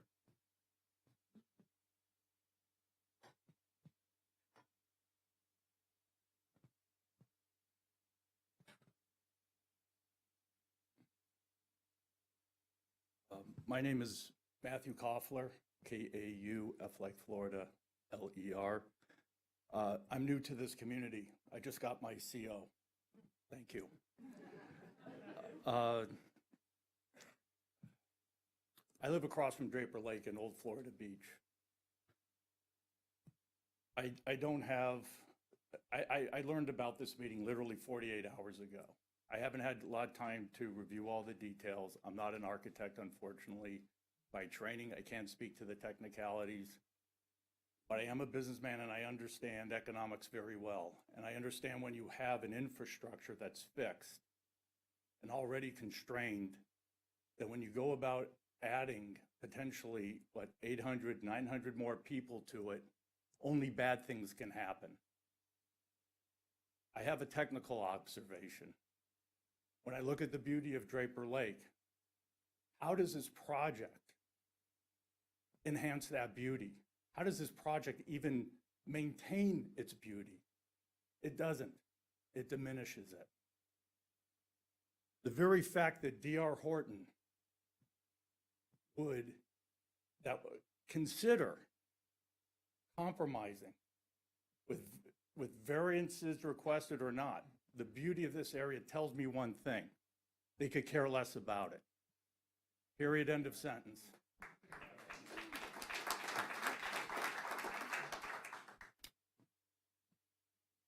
My property, Mr. Carpenter, fell within the coastal dune lake restriction. I didn't ask for one variance from anybody. I did everything by the book because we respected the rules as they were written. It's shocking to me, to be candid, that the county would even consider a project like this, let alone a project with so many waivers and exceptions being requested. Excuse me. Yes, If sir. I could clarify one thing. Yes, sir. The county is not proposing this project. The county is not advocating this project. The applicant has a right to propose development of their site, and our obligation is to objectively review that. But please let me assure you, we are absolutely sensitive to where this project is and all of the concerns voiced in this room, as evidenced in Mr. Sean's very, very detailed review of this particular. And I appreciate hearing that. We are nowhere near approval for this particular application. So I just wanted that to be clear. That's not where we are yet. I appreciate your sentiments, but I just wanted to clarify that. Yeah, and if I could just finish with my thoughts, they're very much from the heart, and I hope, and I know there's another opportunity to do this, but I'm here today, and I wanted to be on the record. More broadly, I think Walton County demands respect and thoughtfulness when any part of it gets developed, from Dune Allen to Defuniak Springs, Draper Lake, and all the dune lakes are a treasure. They are a treasure, and they're not just a local treasure, they're a global treasure. You don't see these in other parts of the world. There's only a couple of other areas where you see them, and they should not be placed at risk by anyone. I would hope the board would join me in concluding that that would be irresponsible. It would be an irresponsible thing to do. I don't understand how potentially the county can justify the special dune lake protection codes in one breath, yet throw a treasure like this under the bus in the name of development in the next breath. The county's not making sense and is losing the respect of its citizens, in my opinion. Just the turnout today, I think, is a signal of that. I hope the county doesn't sell out its own citizens in the name of development with this project. And to wrap up my thoughts, Mr. Carpenter, with all due respect to everyone here, simply put, this PUD is a dud and should not under any circumstances be permitted to be constructed. Thank you for listening.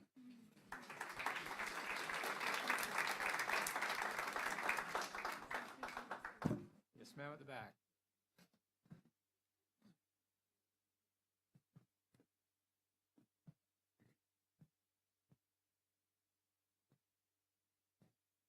My name is Susan Estes. I'm president of the HOA for the retreat of South Walton County. I'm addressing the technical review staff report, page 7, policy L1-19-1, number 2. It states the concept plan does not allow any wetland impacts. However, the PUD documents do indicate the possibility of future wetland impacts. And staff comments on page 9, number 11 state any potential wetland impacts must be discussed and addressed in greater detail. I'd just like you to be aware that St. Joe granted to the retreat, the FDEP, and Corps of Engineers a conservation easement deed in August of 1999. The deed covers 3 conservation easements, one of which abuts the proposed Horton Plan development on the southern border, the east-west border. Conservation easement number 1 contains 17.95 acres and has been maintained as required by the deed. There are no buildings, no signs, no roads, no dumping, no removal or destruction of trees, of vegetation, etc., and no act or use is detrimental to the preservation of any features or aspects of the property having historical, archaeological, or cultural significance. The Retreat, FDEP, and the Corps of Engineers have taken our collective responsibility seriously, and we protect and maintain our conservation easements judiciously, not to impact Draper Lake. The Dune Lake, it has a fragile ecosystem, as many people have mentioned, and the Horton project makes no provision for maintaining the 24 acres of wetlands within that 36-acre project. It could be seriously detrimental to Draper Lake because of construction, density, and intensity of the project, and additional tourist renters, to say nothing of the already overcapacity of traffic on 38. Thank you.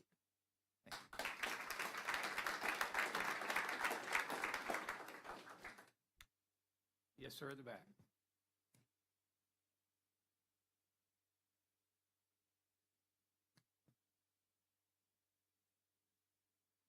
Hello, and thanks. My name is Peter Hansen, Hansen, and I live at Draper Lake Coastal Village.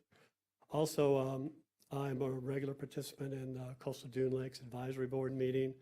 I'm also a member of the Seaside Institute and also the 30A Alliance, and had the opportunity to participate with the county when they talked about the mobility study that's going on within the county right now. So do understand a bit about all the challenges on 30A. The unique thing about Draper Lake Coastal Village, if you've ever been by there, it's about a 95 unit private community located on the south side of 30A.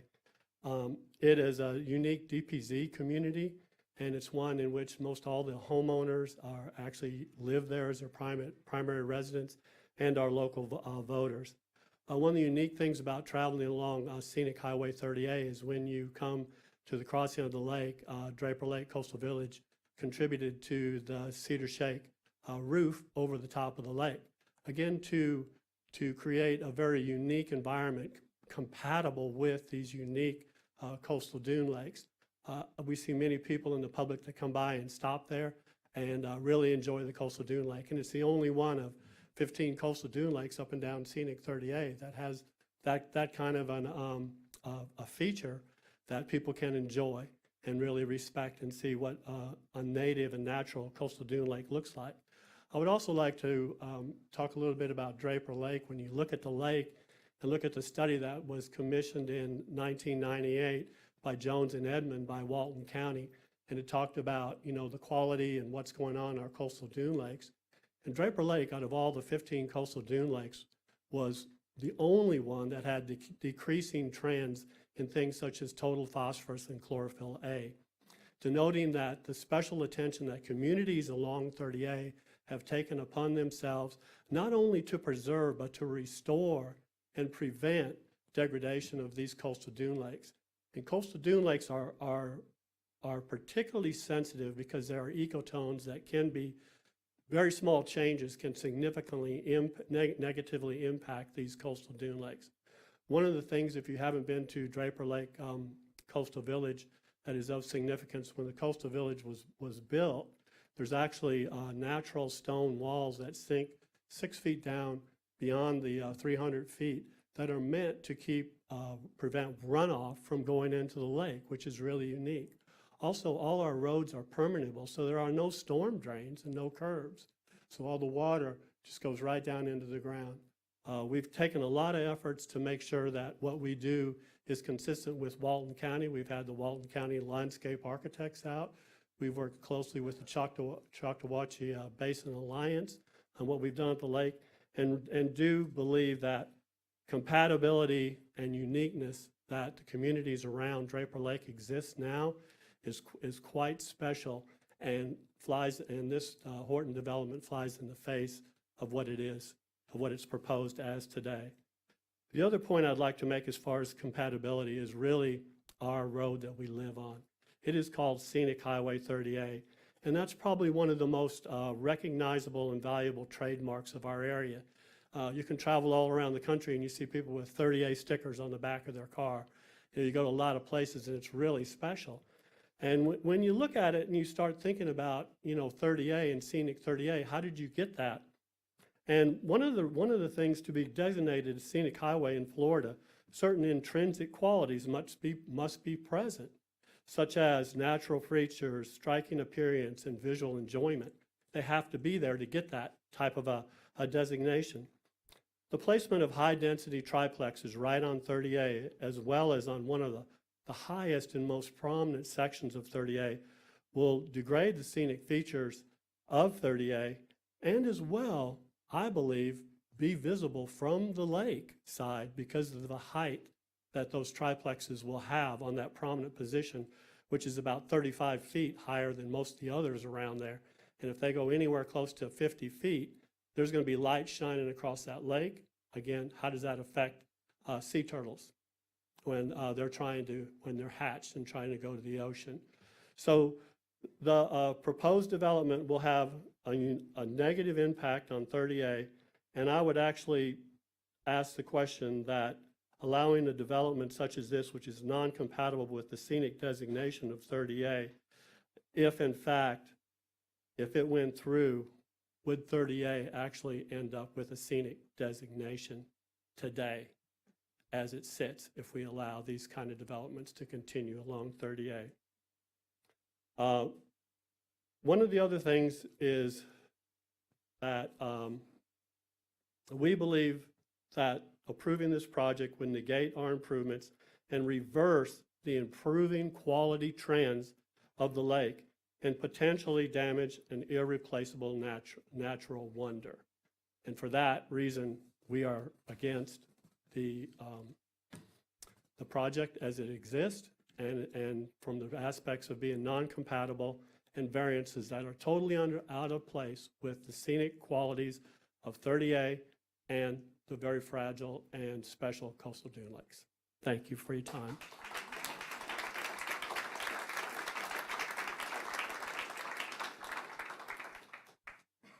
Who'd like to be next? Yes, sir, Mr. Tricker.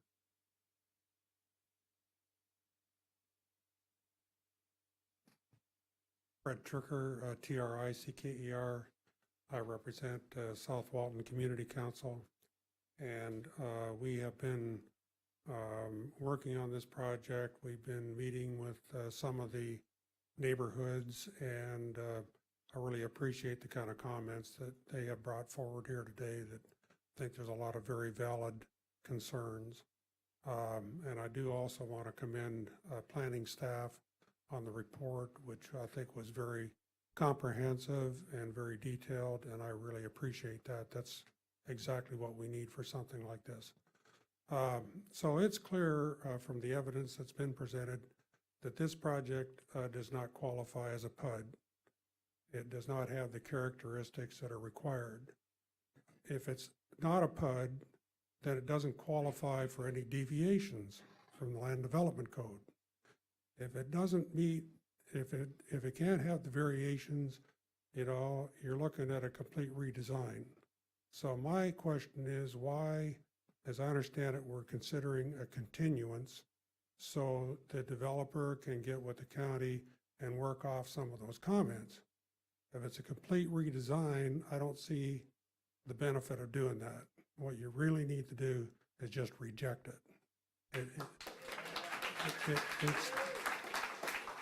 It is so far off the realm of what would be acceptable to the folks in this room that it's not even close. I would further say that, and I know it's not a requirement of the Land Development Code, but there is a recommendation that these folks meet with the community before they turn the plan in, before they go before any of the commissions or boards. And the fact that there was no communications meeting held with the community, I think is very, very regrettable, and that indicates a certain amount of bad faith.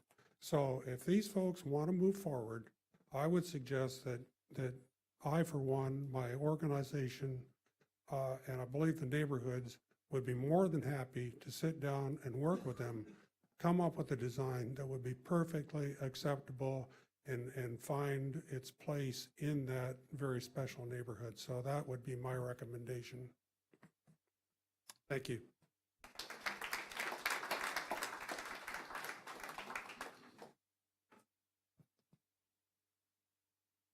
My name's Jim Rester. I live in the Retreat. In fact, I live on Draper Lake, Spell your last name. Rester. I look out over this project right here, but try to move this thing along. I'd like to see if we could see a show of hands of the people who join with me in strongly urging that y'all reject all of the variances to this plan. If I could, just for a moment. That is a very common theme, and we appreciate that. Mr. Tricker suggested that the planning staff or this board immediately deny that. That would not be consistent with the due process that's afforded under our Comp Plan and Land Development Code. The process is this is the first cut of our review. And as you've seen, it's a pretty thorough review. And it calls You don't want an expression of how people feel about this project. I know how people feel because I've been getting all of your letters. Everybody raise their hand that's opposed to. And I will. Does that give you a better idea? No, sir, it does not, because I already have this idea. I have not gotten one single letter of support on this particular project, just to clarify. Now, that does not say that we might not get one, but to date, we have not received one. But in defense of the property owner and the applicant, this is the process that we have to go through to afford them the opportunity to assert their private property rights to propose a development on land that they own or they're contracted to own. So that's what we're here to do. We're not here to immediately deny this because we don't like it. That would not afford the applicant and the property owner their due process and would simply land us in court sooner than we might otherwise be. So please understand that we're not here advocating the project. We are also not here opposing a particular project because we don't like it. But let me make something very, very clear. The coastal dune lakes in Walton County are globally rare. They're an important state resource. I would venture to say they're probably an important federal resource, but more important than that, they're important to Walton County.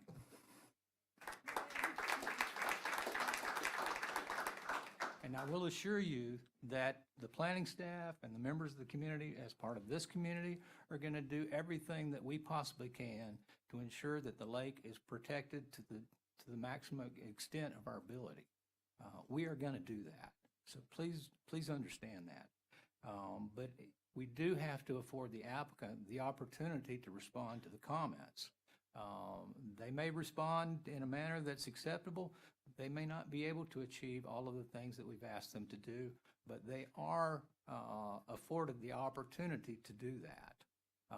So please understand that clearly is our position. We have to afford the applicant an opportunity to respond to all of the many comments and the various technical comments that are in our review.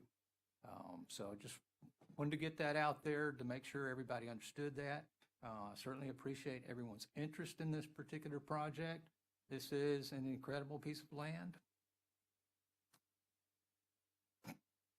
And we care about it. Would anyone else like to speak?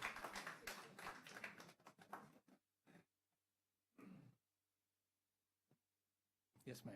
My name is Wendy Morgan.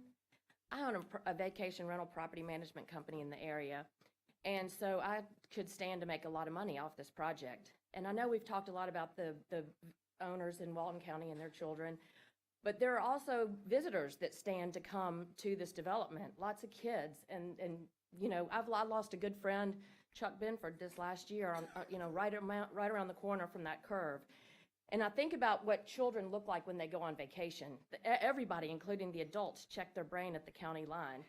And so, you know, in saying that, I'm thinking about all the bike traffic and foot traffic and everything that would go along with this. And it's not just our children that we need to think about. We need to think about other people's children and the children that come to play and have fun here, and the danger that this poses on such a small road with that kind of density. Thank you.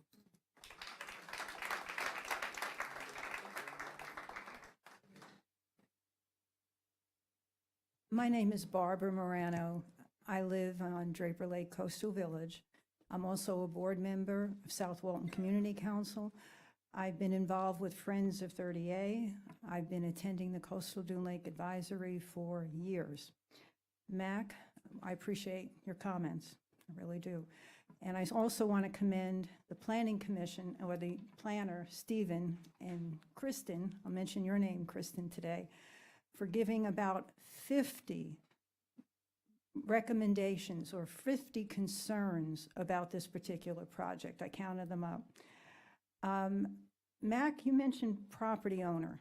Maybe I can direct my question. Who is the property owner, sir? It's not D.R. Horton? Can I ask who it is, and do they have an option on the property? Okay, I appreciate you saying that. I have a question about fire safety. I see my friend Sammy Sanchez here, who loves our community and has come out and helped so much. Sammy, they talked about 372 parking spaces. I don't recall how many garages. I took a walk around Prominence. My husband and I took pictures. For those of you who are not familiar with what a triplex looks like,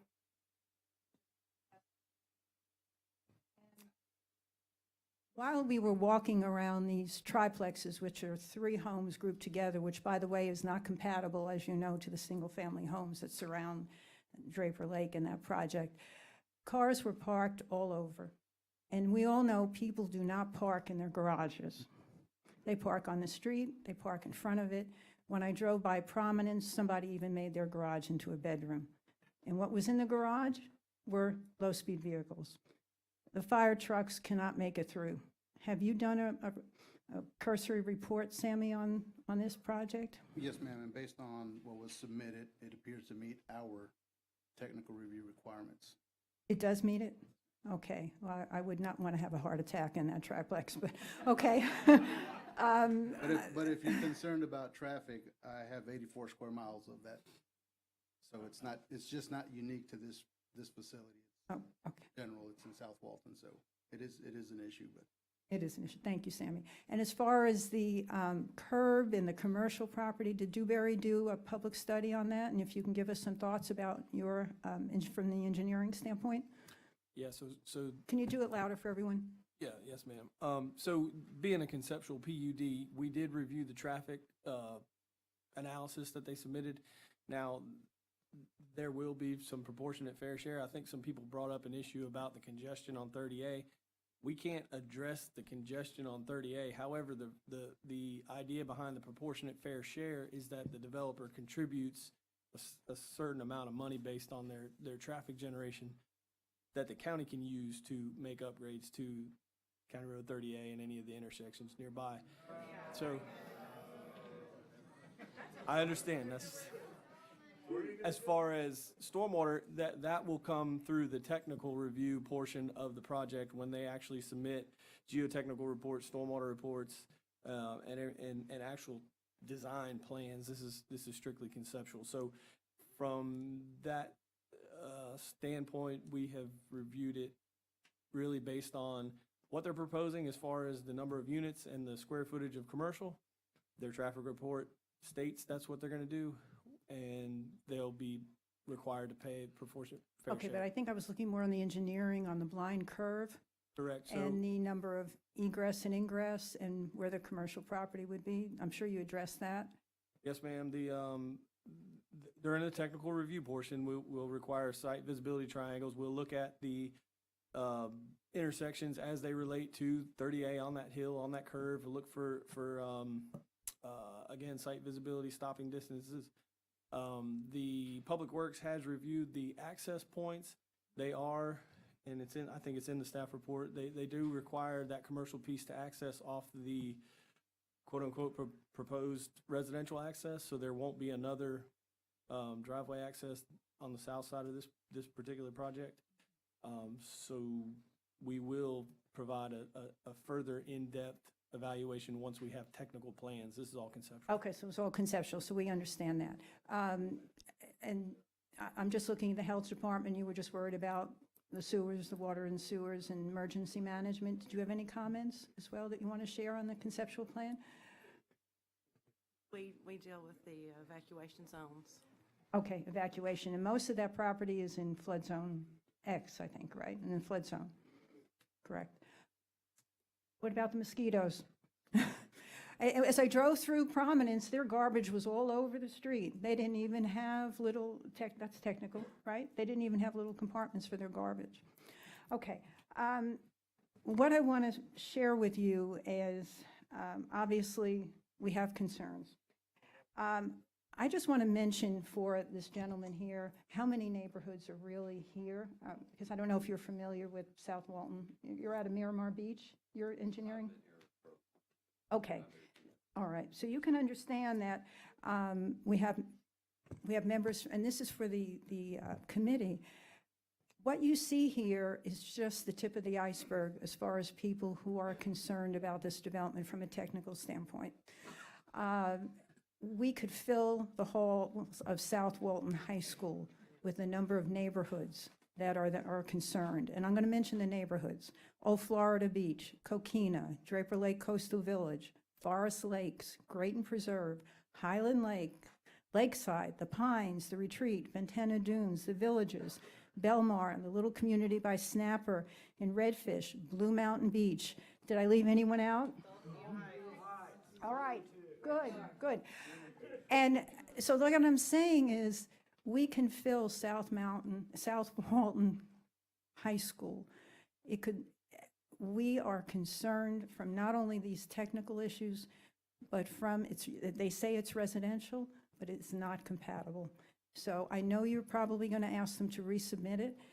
If you do resubmit it, and I know you have the right, sir, to come up here and tell us your concerns, but if it does get to the Planning Commission, I think you have to hold it in another meeting, another place. Okay, thank you.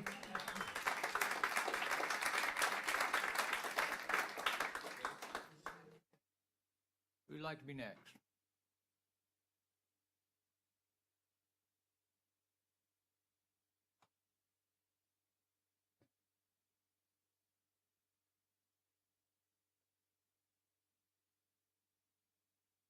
Yes, ma'am. My name is Janet Foltz, Foltz. I live in Ventana Dunes. This has been alluded to, I think, and it's kind of more of a question. My question has to do with assessment of threatened and endangered species that are on the property. A desk assessment was done, and my question is that something that would be done? No, they did provide an environmental assessment, and as part of that, the biologist is required to visit the site and transect, inspect the site for the various listed threatened and endangered species, whether that be wildlife or vegetation. They're also required to identify vegetative communities that are protected by Walton County. They have initially done that. We've asked for additional detail about the mapping of those kinds of things. Because I understood it was a desk assessment that was done. No, I believe they've had someone else. Okay, because I believe at least the lupine is a threatened species on the property. Yes, ma'am. Thank you. Thank you.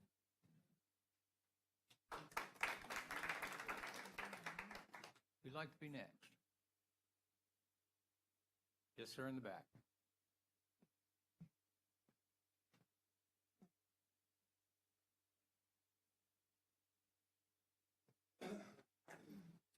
My name's Jim Swenerton, Swenerton.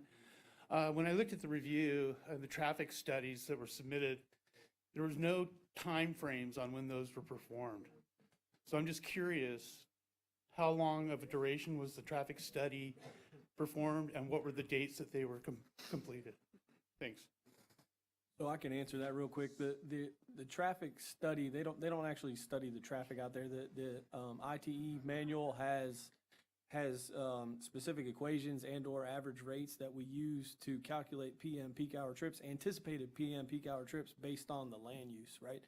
So they used commercial for the commercial piece, and then they used the specific ITE code for the residential portion to come up with, per the Walton County Code, the anticipated PM peak hour trips that will be essentially put onto County Road 38 and the surrounding roadway networks. So we calculate, and PM peak hour trips are considered between 4 and 6 PM at night, basically when everybody's coming home from work and/or leaving to go to a restaurant.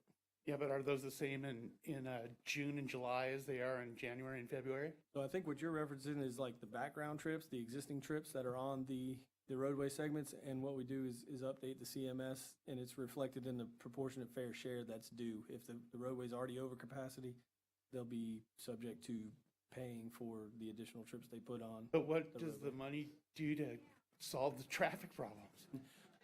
Well, What are you gonna, where are you gonna start putting stop signals all the way down 30A? Or? we can't do that. The county does what they can. We've been performing the mobility study and trying to look at options. But as you are aware, the County Road 30A right-of-way is very limited.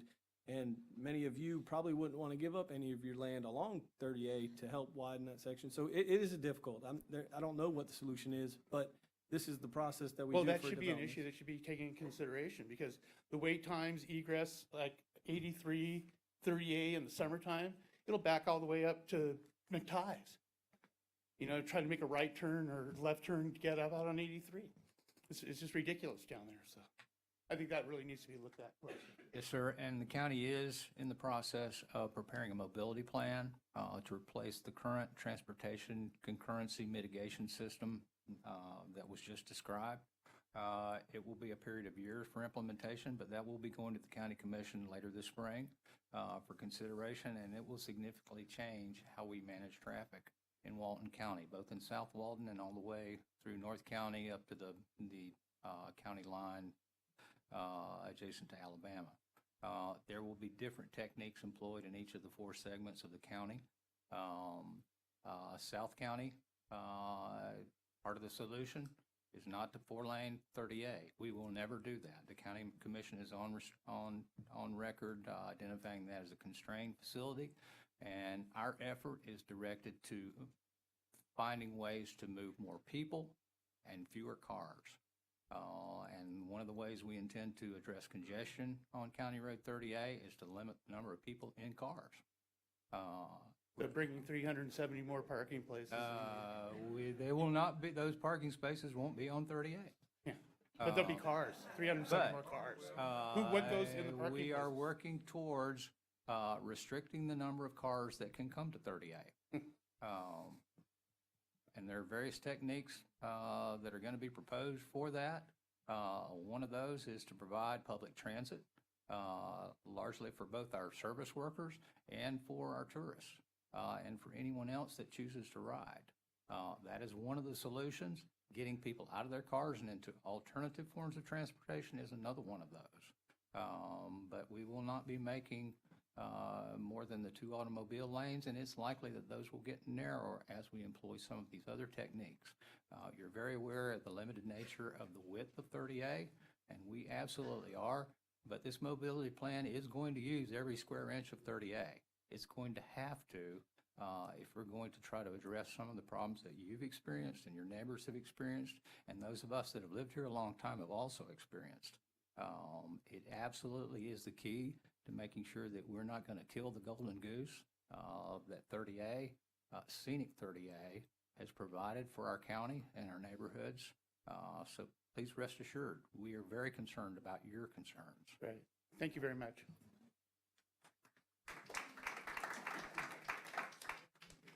Who would like to be next?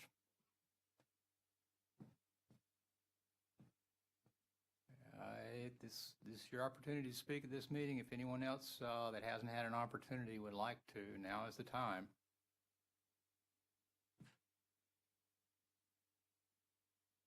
No one else wishes to speak on this particular topic? David? Thank you, Mac. I'm going to briefly go over some of the questions and the concerns that were raised by the members of the community. And I understand the concerns. I'm very familiar with the area. But I did want to point out, too, about staff in Walton County. I mean, you all go through EAR amendments, workshops. You work very hard on these rules and regulations. I've been to all of them. And I want to encourage, if there's concern over things that need to be changed, that go to the workshops, because that's how you develop the rules and the regulations. So we are abiding by the rules and the regulations. We're utilizing the PUD process that's allowed for in the Walton County Land Development Code and Comprehensive Plan to request various deviations. And our goal, as I mentioned in the beginning, is to cluster this development to the furthest easterly as we can. And I mean, the dune lake protection, that's why it's in place with all the studies that were mentioned. For a development, there's restrictions within 100 feet of the coastal dune lake and 300 feet within the coastal dune lake. I want to point out, we are not within the coastal dune lake protection zone. We have completely located our development outside of that zone. So when you're developing within the zone, you're actually at a higher risk, and that's why you have the enhanced development restrictions. That's why we're clustering. We're completely outside of the coastal dune lake protection zone. And I did want to touch on habitat and endangered species. We do have an environmental assessment that was done by Wetland Sciences, which is an environmentalist. And as we move forward through the technical review, we do have to coordinate with various state agencies. That'll be the Northwest Florida Water Management District. Also part of that review will be Fish and Wildlife. So we have to go through the appropriate process to ensure that there's no degradation or we're impacting any endangered species. There is a process we have to go through, and we will definitely go through that process. The wetlands, the plan as it's designed currently has no wetland impacts. The reason the language is in there is in case a boardwalk or some type of access to the lake. There's no plan to put units in the wetland or buildings or roads. It would simply be for an access to the coastal dune lake for the enjoyment of the community, because it is a beautiful lake. And, we want to preserve the lake as well. Building setbacks, the reason the setback deviation is in place is because the uniqueness of the prominence triplex is each unit is platted around the perimeter of the unit. So if you look at the unit as it relates to the platted lot line, that's why we're requesting a 0 setback deviation, so that we could plat the unit exactly how it was platted at prominence. We are not proposing to slide the units to County Road 30A or to the north or to the south where we're adjacent to other development, or County Road 30A. We did put in the PUD that we would preserve a 20-foot landscape buffer along County Road 30A, which is consistent with the Comprehensive Plan and Land Development Code. And so we're not locating our units closer to 38 or the surrounding property lines. That request is simply internally so we can plat each unit around the triplex. And then one of the comments was about deviating from the comprehensive plan. We cannot deviate from the comprehensive plan. That's not allowed, nor does the county allow deviations from the comprehensive plan. The density, I understand there's concerns on the amount of density and in the area of development, which the area of development is about 12 acres, which is a third of the entire property. So with the density, by right, it could be roughly double what it is on this property, but we are proposing 186 units, which is about half the maximum allowable density.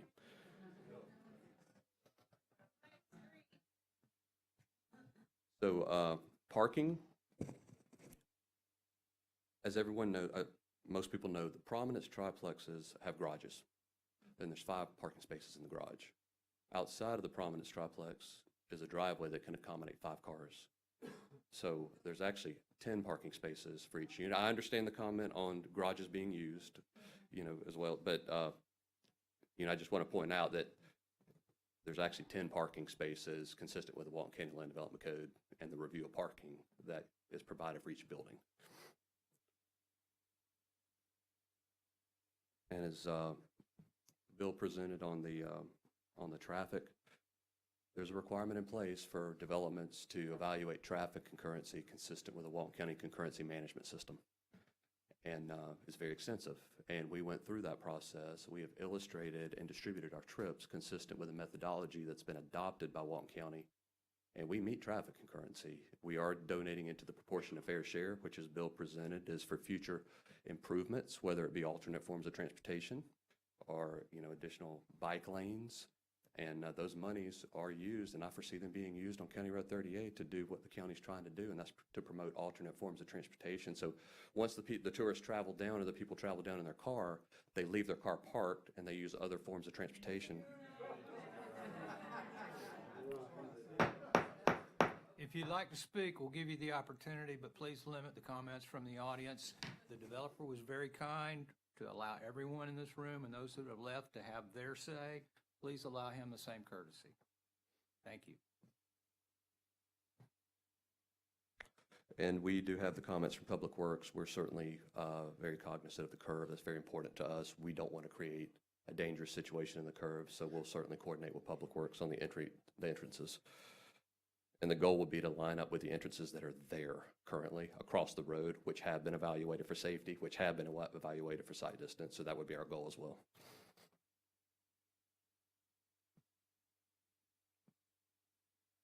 And as I mentioned at the beginning, we are okay with a continuance to allow us additional time, as well as after the meeting. I want to meet with as many of the people as I can because we do want to coordinate with the community. I understand there's some concerns, and I certainly want to go through what we're proposing in more detail or answer any questions I have or we have. So we are committed to doing that as well.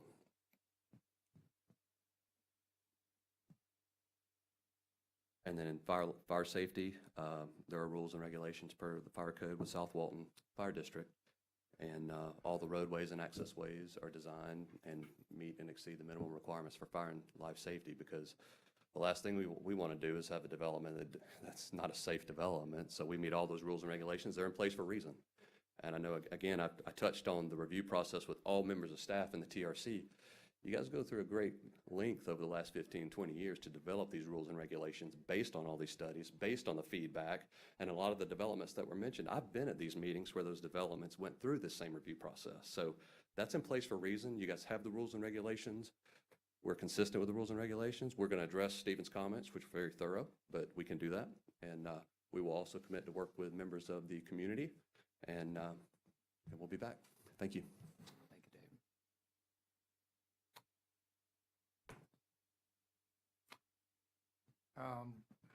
Given the number of comments that are outstanding,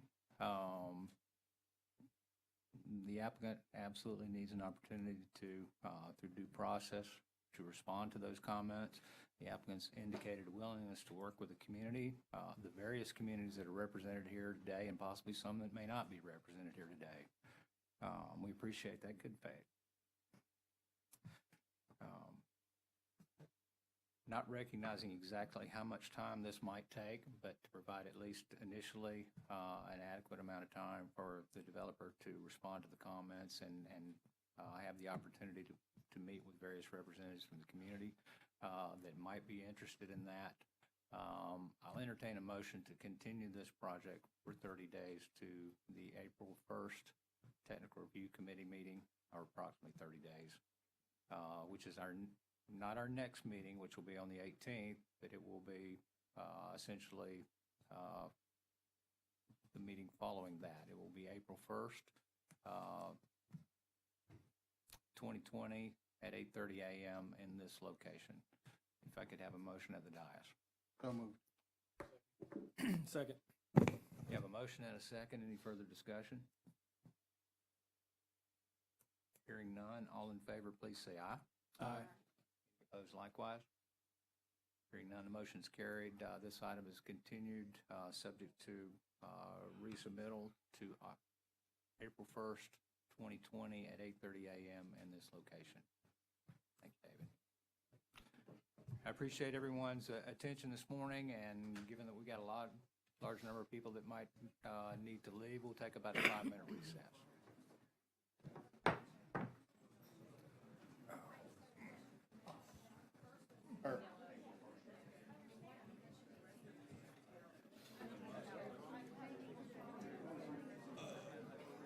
I heard the county was catering lunch today.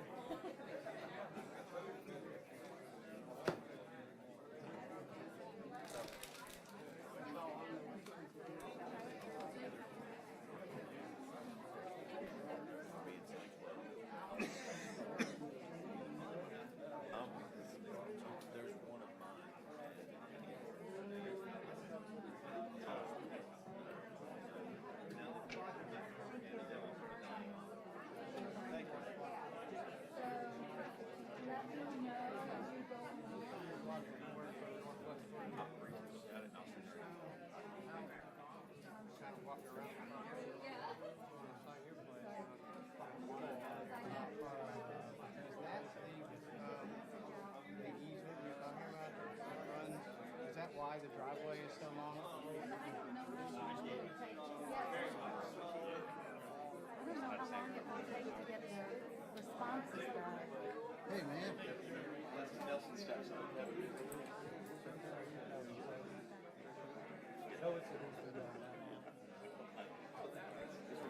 My city commission meetings back in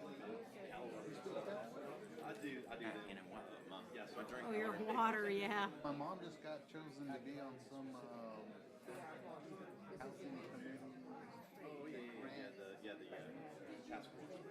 Yeah, so Your grant. are you gonna be sitting in on that? I don't go to those meetings, but like, I do all the commission meetings. So,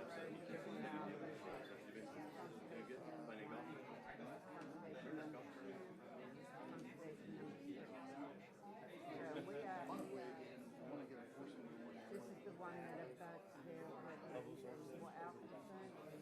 They don't take care of it. I met it once or twice. yeah, exactly. Yeah, man, we'll see. But yeah, I'm still here, dude. Just plugging. That's in out there. It shouldn't be. Who's gonna make it? Well, if you have to get out and run out, you just get up and run out, you know, I mean. I wish there was like a little. Secret door there, yeah. Well, there is, but you gotta go all the way around that little wall. Well, you could have just slung your legs over the top. Yes. Yeah, jump over. Yeah, unlike Mac, who can just say, okay, we're gonna quick. That means I had to go back in the system. Yeah, but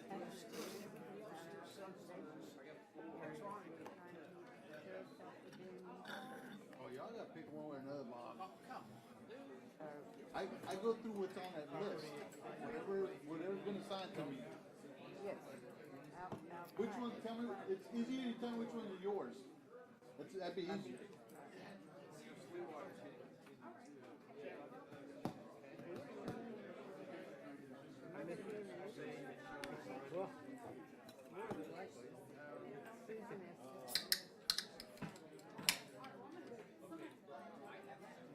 I appreciate the information. Fun yet?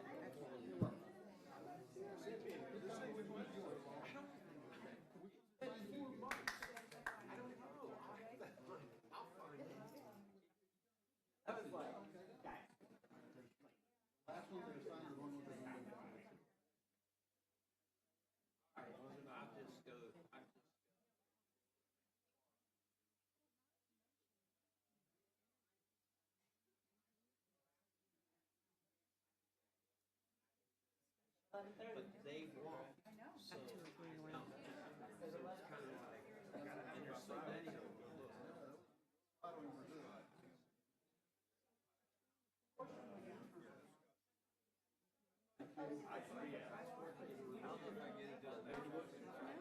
and there's so many of them. Have you ever gone by, on 285?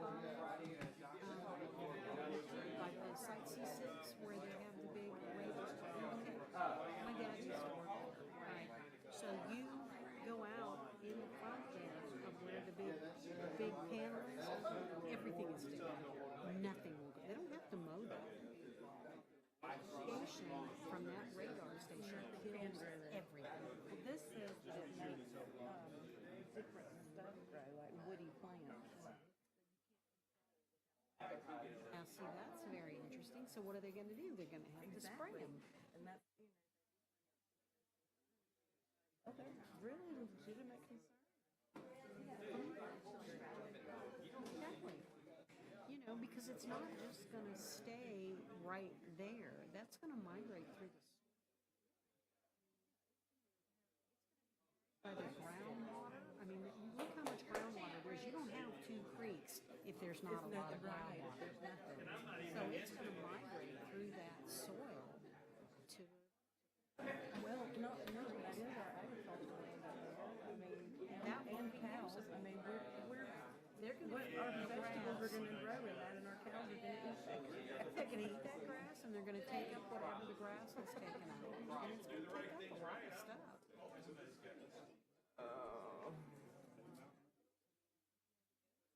You need to chill down. You're way too. They're gonna, I'm not in here, so I'm good. they're gonna take. Coats, cowgirls. Yeah, you're absolutely.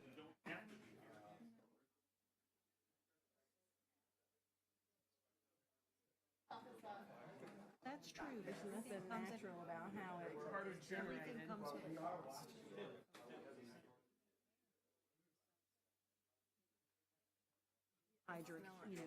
Initial monetary payment that you're having is a lot of. Then everything else,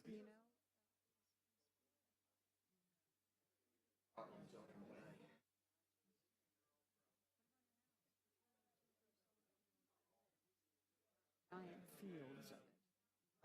They're saying that none of these plants have any decommission plans, like the cost to make the land astronomical.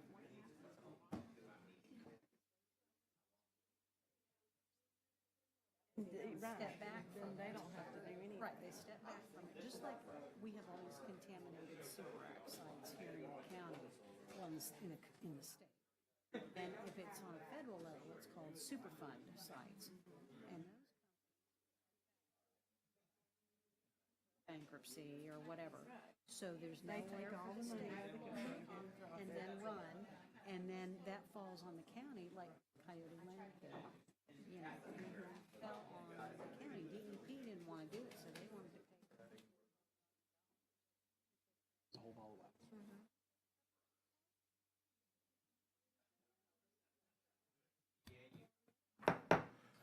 If we could come back to order, we'll get back to the regular order of our agenda, with the exception of those items that we took out of the agenda.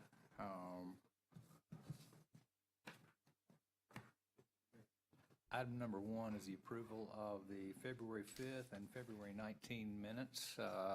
Do we have any corrections to those minutes? I do not. Seeing none, do we have a motion to approve?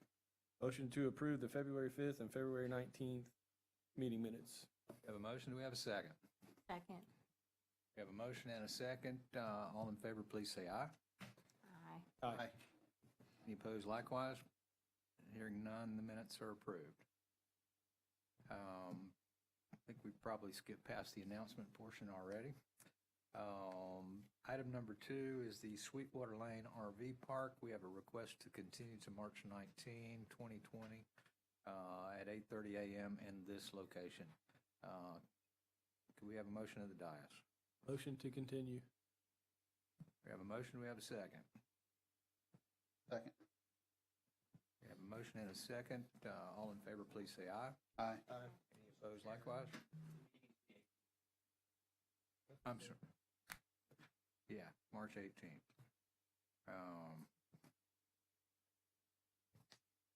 The request does say March 19th. But it is March 18th. We'll move to item number 3, the Rosedune subdivision plat, requested approved by final plat. It's been reviewed by Tim Brown. Tim, if you could briefly introduce it for us. Yes, this was continued from our last meeting. This is a minor plat application submitted by Barnhill Civil Planning requesting approval to plat 4 multifamily lots on .56 acres with the future land use of residential and the zoning of neighborhood infill. It's located at the northeast corner of County Road 38 and Rue du Soleil. There's minor comments remaining from planning and public works, but nothing that would hold them up at this time. With that, I'll turn it over to the applicant.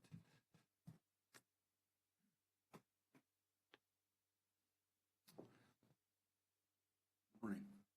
John Green, Barnhill Facility. We're just looking for final approval of plat so we can move it on to the next step. Answer the questions that, comments, move forward. Okay. Questions? Any concern about any of the outstanding comments about it being able to address those? No, sir. Okay, thank you. Tim, do you have a recommended motion? Yeah, the recommended motion would be to approve the project pending resolution of all outstanding comments and move it forward to the Board of County Commissioners. So moved. Upon submittal of the signed Mylar. Yes.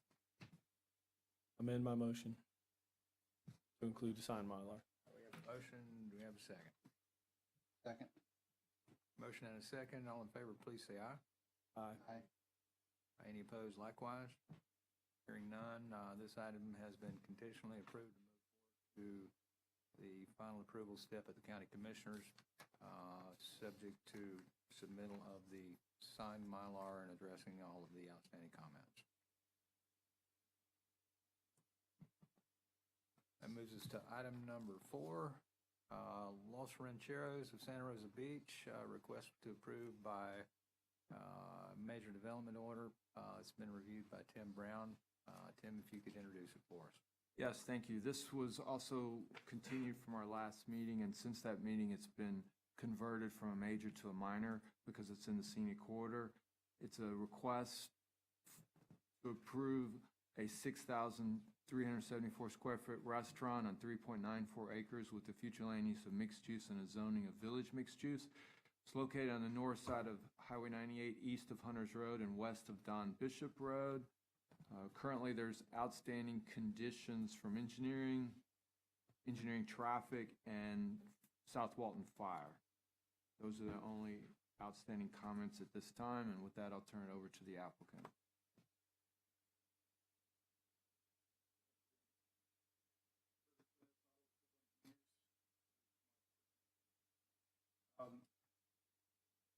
Actually, the engineering comments received before this last staff report, so comments that are here.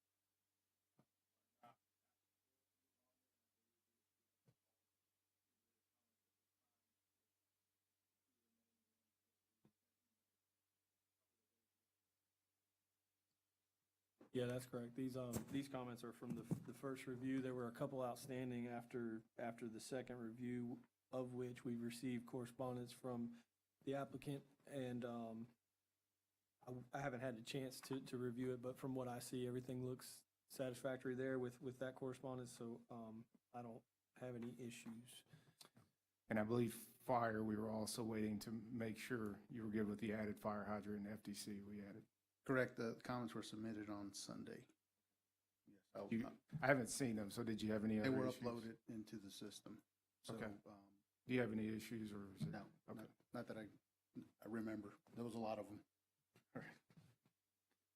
For the record, could we clarify the square footage of the building? Because that's been, Yes. Tim, you said 6,374 in the staff report, but I believe it's 5,000 something, right? That's correct. Indoor, the 6,000 something included the outdoor seating area and may have also included the cooler, And which is includes a the cooler, separate right. add-on building on the side. Which does count. All of that's, it's listed on the site plan. I think maybe just the report needs to clarify it.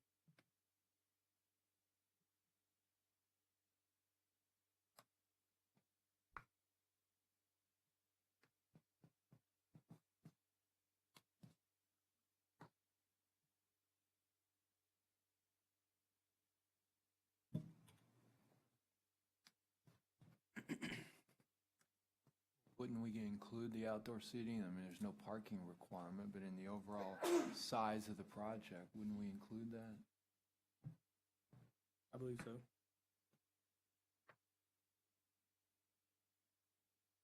I'll double check the number, but I pulled that number either from the site plan or from the application.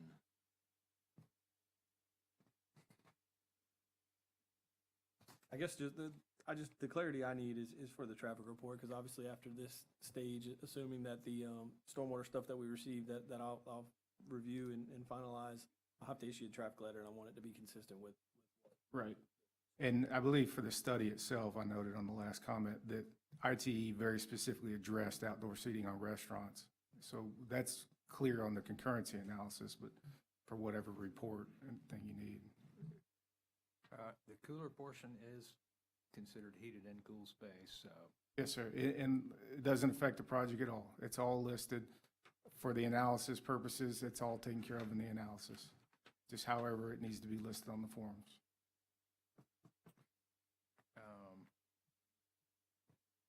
Any additional comments from the dais or questions? Don't have any. Sounds like we've received a responsive resubmittal to these comments. This is a major development. It'll get a public hearing at the Design Review Board, Board of County Commissioners, and, Planning Commission and Board of County Commissioners. Is there anyone in the audience that wishes to make a technical comment or ask a technical question about this particular development at this time? Seeing none, do we have a recommended motion? Yes, there are still some outstanding scenic corridor comments, so a motion to approve the project pending resolution of all the comments and move it forward to the Design Review Board. We have a recommended motion. We have a motion of the dais.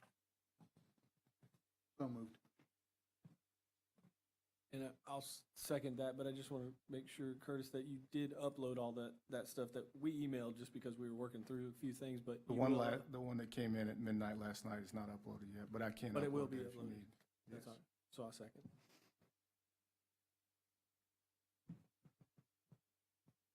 All right, we have a motion and a second to conditionally approve this, subject to satisfaction of comments, and move it forward through the Design Review Board at the next stage of review. All in favor, please say aye. Aye. Opposed likewise? Seeing none, this item is conditionally approved. Thank you, Curtis. Item number 5, the Sand Dollar subdivision. This is a minor development reviewed by Tim Brown. Tim, if you could briefly introduce it for us. Yes, thank you. This is a minor development application submitted by Emerald Coast Associates requesting approval to develop a 4-lot, single-family residential subdivision with associated infrastructure on 0.62 acres with the future land use of residential and a zoning of neighborhood infill. It's located on the north side of Sand Dollar Court, east of Somerset Bridge Road, and north of Gulf Cove Court. There's some minor planning comments outstanding. As of the date of the staff report, I had not received any fire comments. That's the only thing outstanding at this time, and with that, I'll turn it over to the applicant. John Humphrey, Emerald Coast Associates. We have no concerns with the comments. We can address those and get them back. We just request to move it to development order based on response to the comments.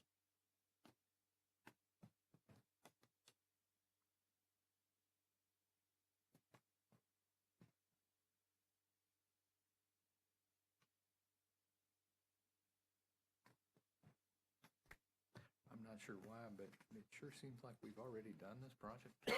We have. You have.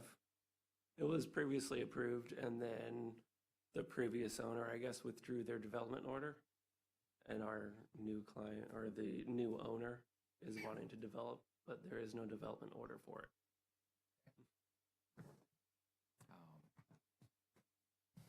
Sometimes I remember shapes. You know? Thank you for the explanation. Do we have any other comments at the dais or questions for the applicant?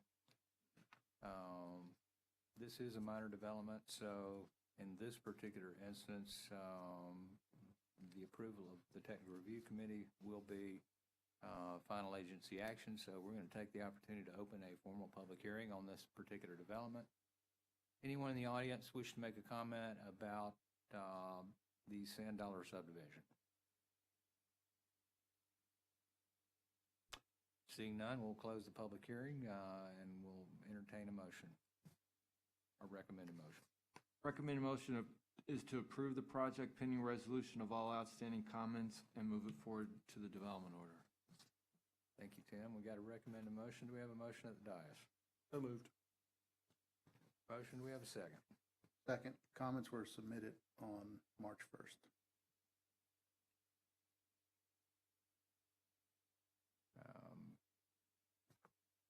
We have a motion and a second. All in favor, please say aye. Aye. Opposed likewise. This item is approved to move forward to the order. Pending satisfaction of any outstanding comments or outstanding fees. Thank you very much.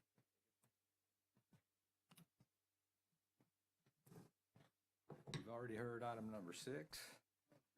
So we'll move to item number 7 on our agenda. That is the Belmac Building Addition.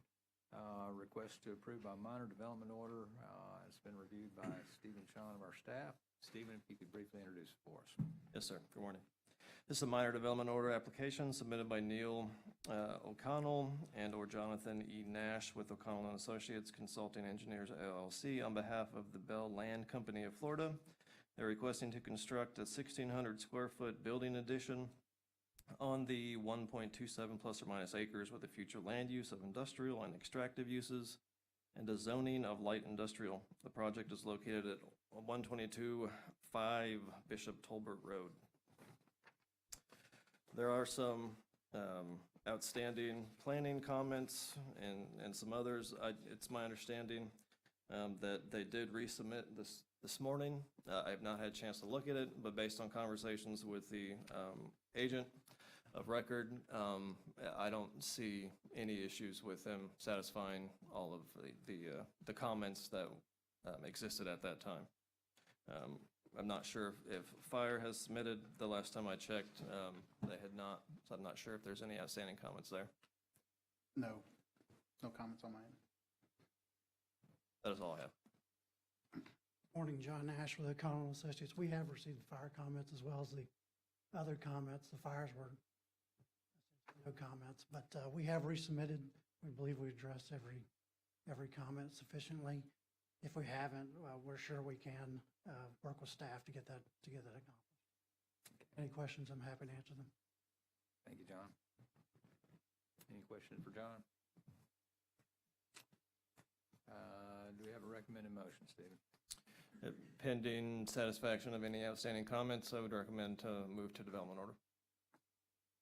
We have a recommended motion. Do we have a motion at the dais? Motion. Second. We have a motion and a second to conditionally approve this, subject to satisfaction of any outstanding comments. Any further discussion? And this is a minor. Public hearing on this already.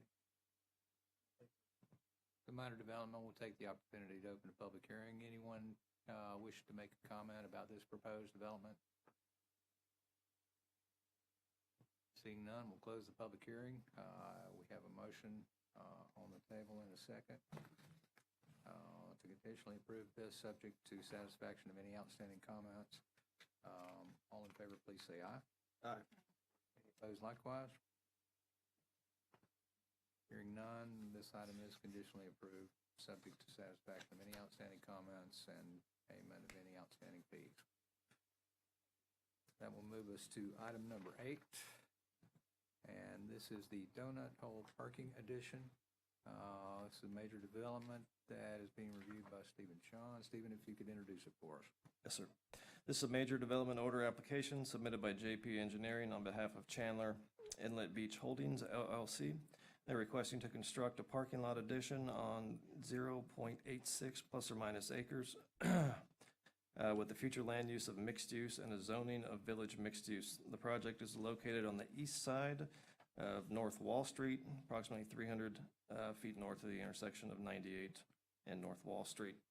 There are some outstanding planning comments as well as others. Conversations with the agent of record in the field leads me to believe that there won't be any issues upon resubmittal with satisfaction of those comments. I'll turn it over to the agent of record. Matthew Parker, JP Engineering. I've reviewed all of the comments. I do need to get a copy of the DRB comments. I have not received those. And I wanted one clarification on the transportation. The only additional construction that we're doing besides what's already existing that was approved under a previous development order is the addition of a parking lot. And so I don't think we've got any transportation generated from that. What we're doing is adding some parking to an existing transportation demand. Yeah, all I need is a letter stating that. Okay. All right, good deal. And then the Last question that I've got is on the neighborhood meetings to include transcript minutes, audio, and sign-in sheet. We had several meetings with the Inlet Beach Association or representatives. Very successful.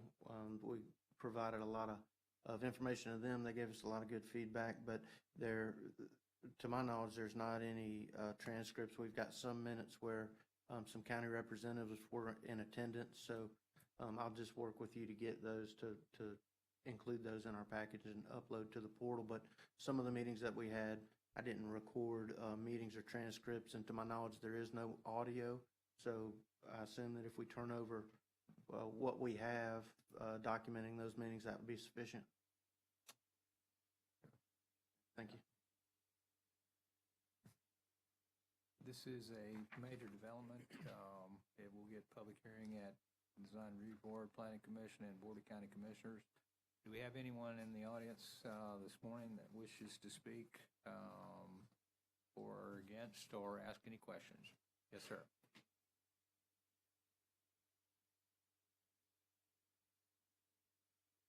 My name is Rich Jaffe. It's Jaffe. I'm the president of the Historic Inlet Beach Neighborhood Association.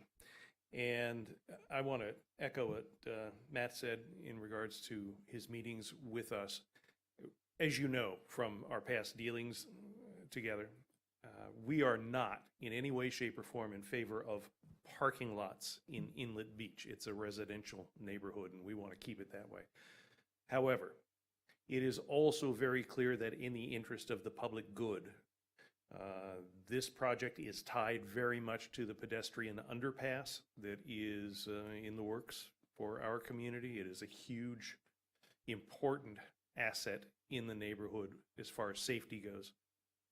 And we have met a number of times now and talked about this project. We've looked at it, we've presented ideas and suggestions, and they've all been well received. So I just wanted to go on the record and let you know that at this point, we really don't have any objection to this particular project in our community. We would prefer not to have any kind of parking lots that are just parking lots in our neighborhood, but this, because of the purpose it's going to serve across the board, is something that we see value in, and it's also being handled very nicely. It's not a matter of somebody just coming in and paving paradise to put up a parking lot. They are actually working to make it as unnoticeable and to make it fit in with the community as much as possible, which we greatly appreciate. It is frankly a good example, and we have had a couple of these recently, of developers and engineers who are interested in the betterment of the neighborhood and in the projects, actually working with the community rather than just coming in and trying to throw their weight around and do what they want to do. So we appreciate their efforts. Thank you, Richard. Thank you. Thank you for your comments. Thank you, Matt.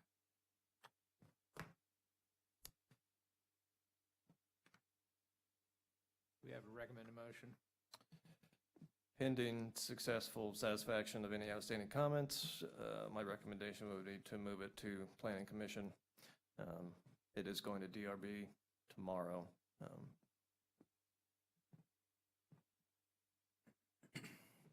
Thank you, Stephen. We have a recommended motion. Do we have a motion? So moved. Have a motion. Do we have a second? Second.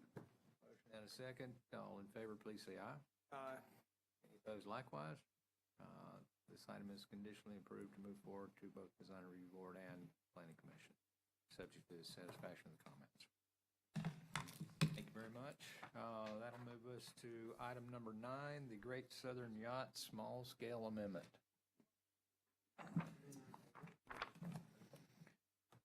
Good morning, Mr. Chair.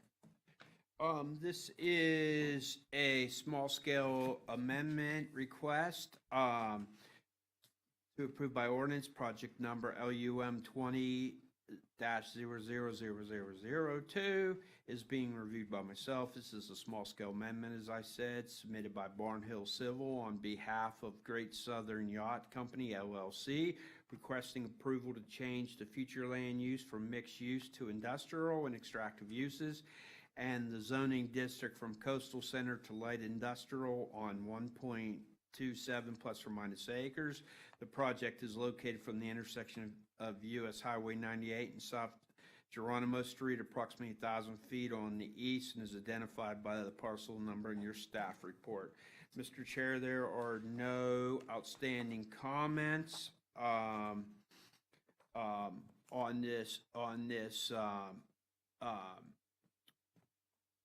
this request. The agent is here. I will turn it over to him to answer any questions you may have. John Green, Barnhill Civil. Appreciate the positive comments for the ordinance change, and we look for approval. Questions? Get letter from City of Defuniak? Page 6. Page 6.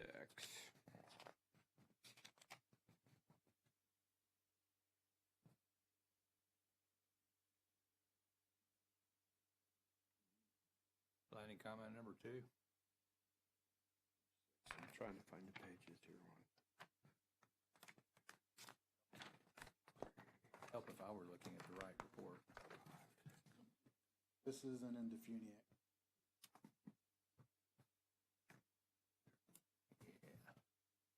Got me confused. I'll come back to that one. Sorry. Okay, sir. My question on this particular site is, how much of it is in standing water?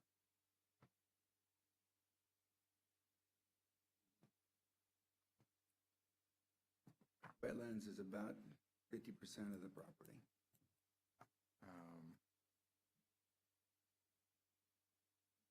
How much is standing water?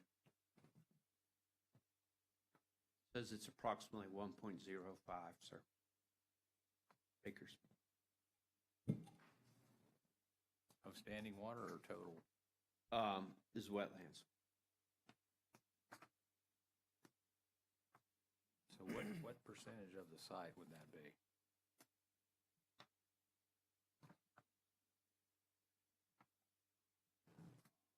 Looking at the wetland map, it says that the parcel's 1.23 acres, and if 1.05 of that is wetlands, I don't know that we'll be able to do much with it. Question for applicant. Let me address that. Darrell Barnhill for the applicant. We understand the limitations of the property, and we also understand that if we did mitigate any wetlands, that further limits the property. However, we feel like that's the highest and best use for that site, because if you're familiar with that area, the sewer plant's next to it, and there's some other high-intensity commercials, and there's just no need for a residential next to a sewer plant right there. So we feel like that's the best use for that property next to a not a melodious smell sewer plant. I would agree that it's not appropriate for residential, but how are you going to be able to use it given almost entirely, or at least from our maps, comprised of wetlands or standing water? Well, it certainly does have a high concentration of wetlands, and what we'll have to do is to sit down and look at the impact of some level of mitigation in reduction to the ISR in accordance with the LDC. And we've looked at all of the uses and the current use of that site, and we feel like that the industrial use with a light industrial subcategory of zoning is going to be the best use for that.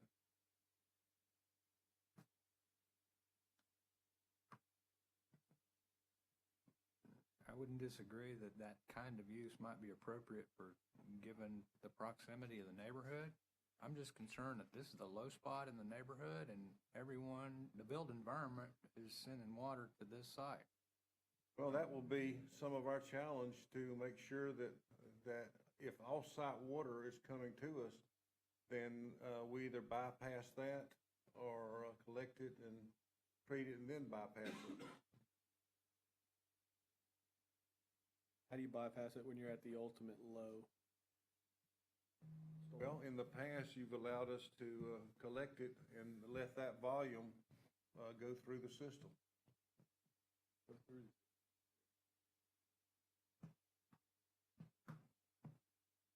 Like how? Well, if we had a wet detention, then you may want to speak to it. If we had a wet detention and we looked at the CFS coming to the site, then we discharge, we have that allowable discharge through that wet detention downstream after we captured it.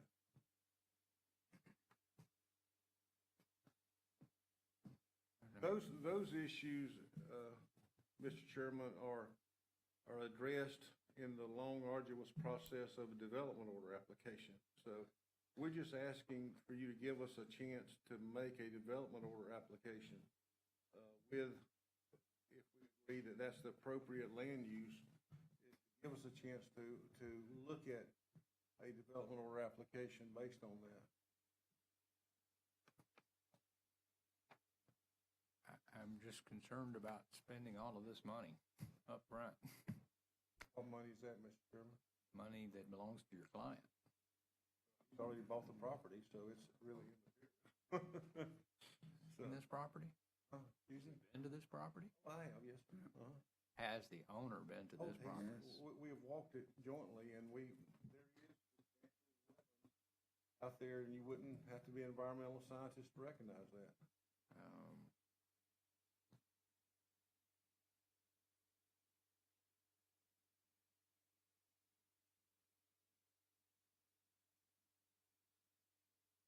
We don't use use something in the line of light industrial, then there's no other.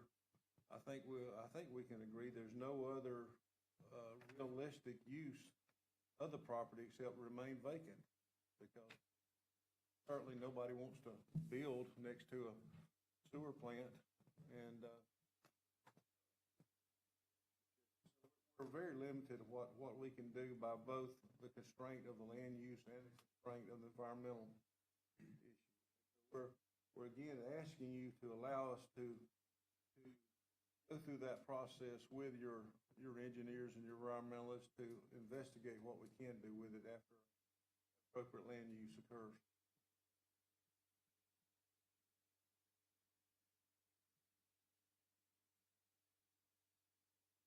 Well, one of the things that we're supposed to look at when we're effectively intensifying through land use change is whether or not the parcel can sustain the intensification.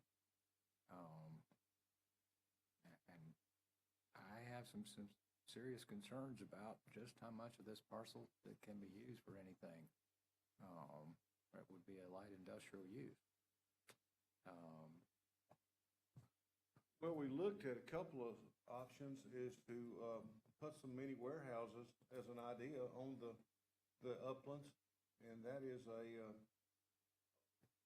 only, as I understand it, that's the only industrial or light industrial is the only use for mini warehouses.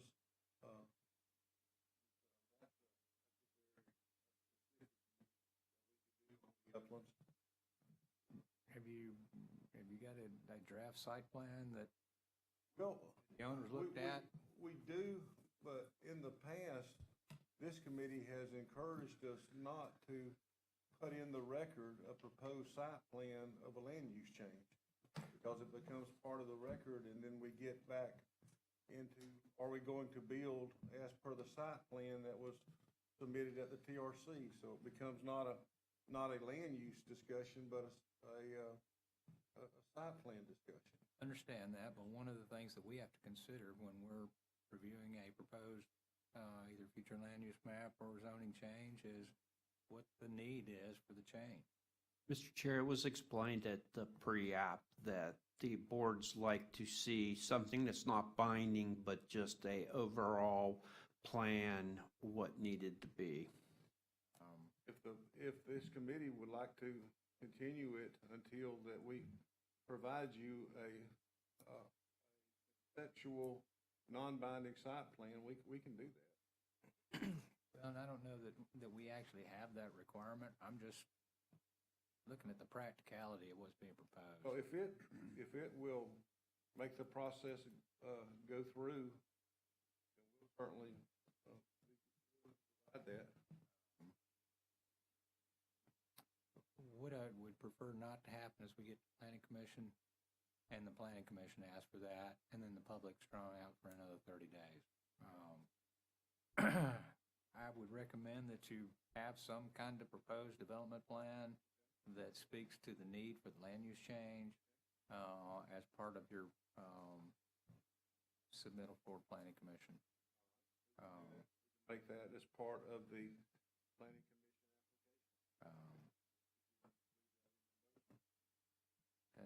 I'm pretty certain most every one of them are going to ask the question.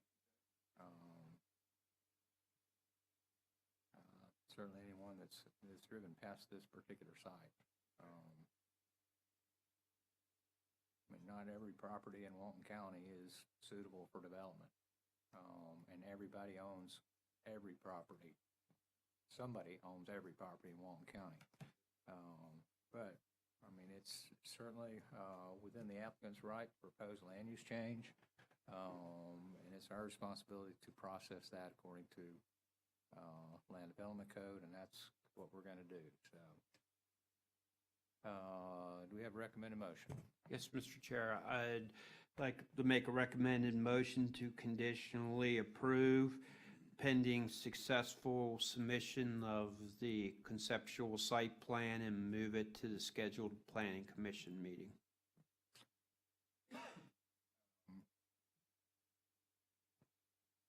We have a recommended motion. We have a motion of the dais. Motion. We have a motion. Do we have a second?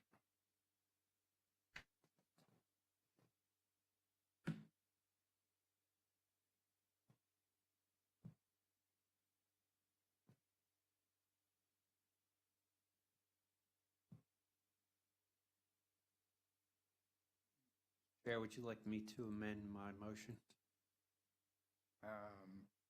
Well, given that we don't have a second, it appears that motion has died for lack of a second. If you'd like to propose another one.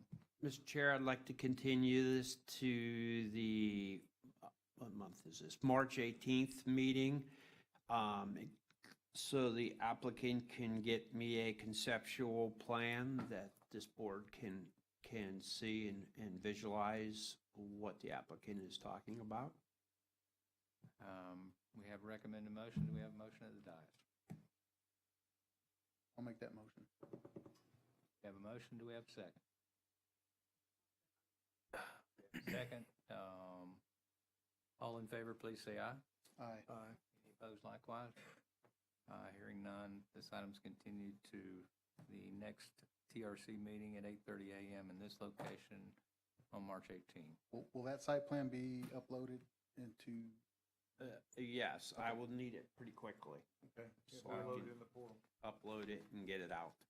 Certainly, just in comments, I mean, this is adjacent to one of the South Walton Fire District's fire stations, so I'm sure there's concern about interoperability and just the adjacency of proposed development next to the fire station, which I'm not sure that there would be any problem with, but just wanted to note that for the record. It is adjacent to the fire station.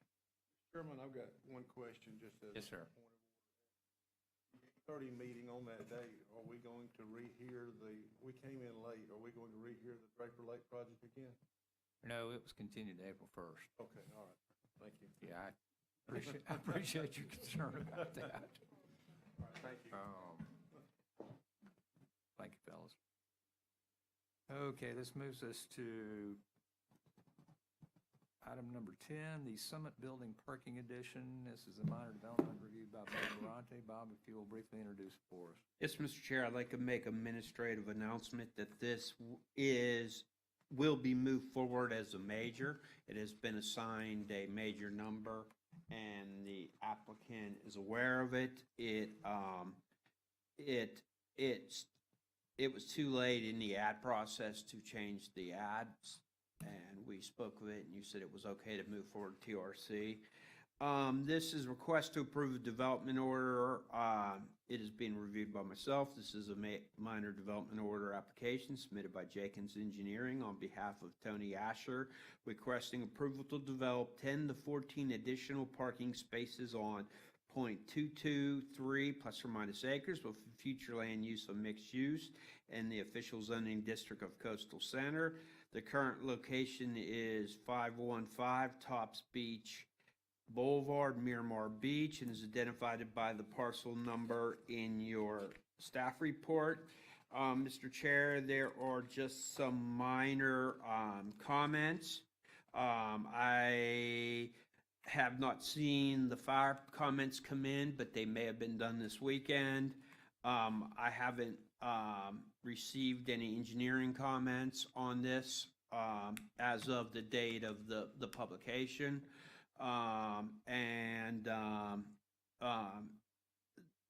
Public Works right away doesn't have any issues on it. South Walton County Mosquito Control made their typical comment that they'll review and monitor it as it goes forward. And so the rest of the comments are pretty pretty minor. I believe they can be successfully addressed. This will have to go to the DRB, and it is scheduled for the April DRB. So we'll give the applicant time to work on his comments and get the DRB comments that aren't available yet to the applicant. And successful completion of the DRB, staff would like to make, or staff would turn it over to Mr. Jenkins if he wants to add something.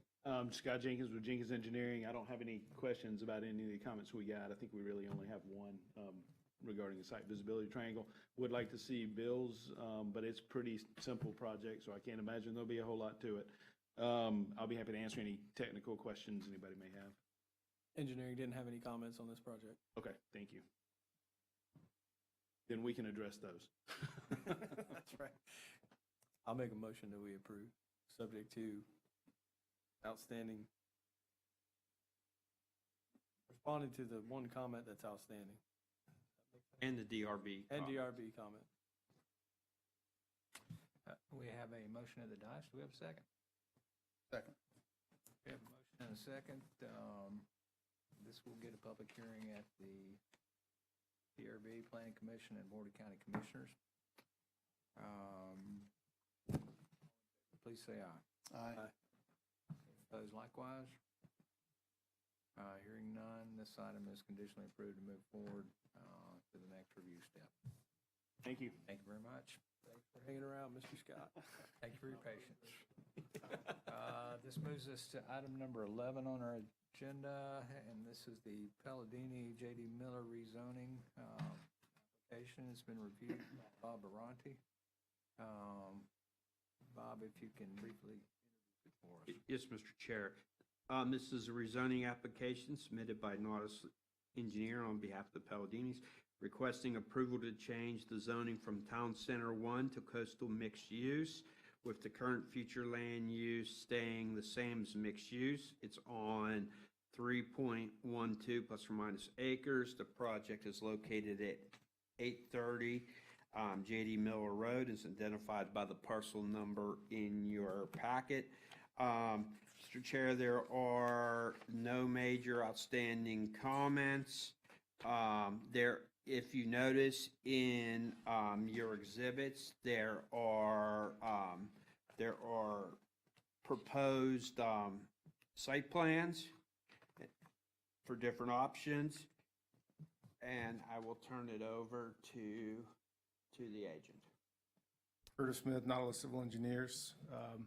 This one, no outstanding comments, nothing to really speak on there. This is just kind of a simple rezoning request that came mainly to rezone this property to a single use or possibly two uses, the way we understand it, and it's been interpreted for the last few years as Town Center 1 requires a mixture of 3 separate uses.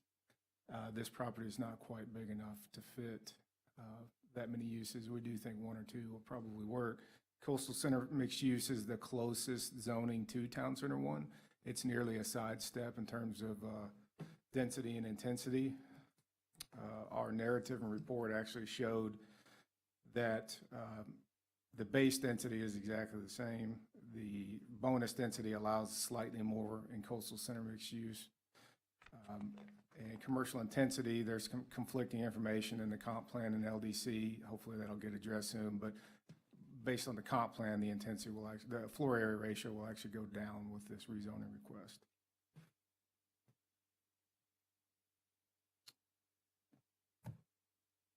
Any questions from the dais?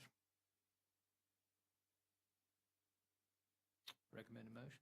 Recommend motion to approve and move to the Planning Commission at the appropriate meeting and hold the public hearing.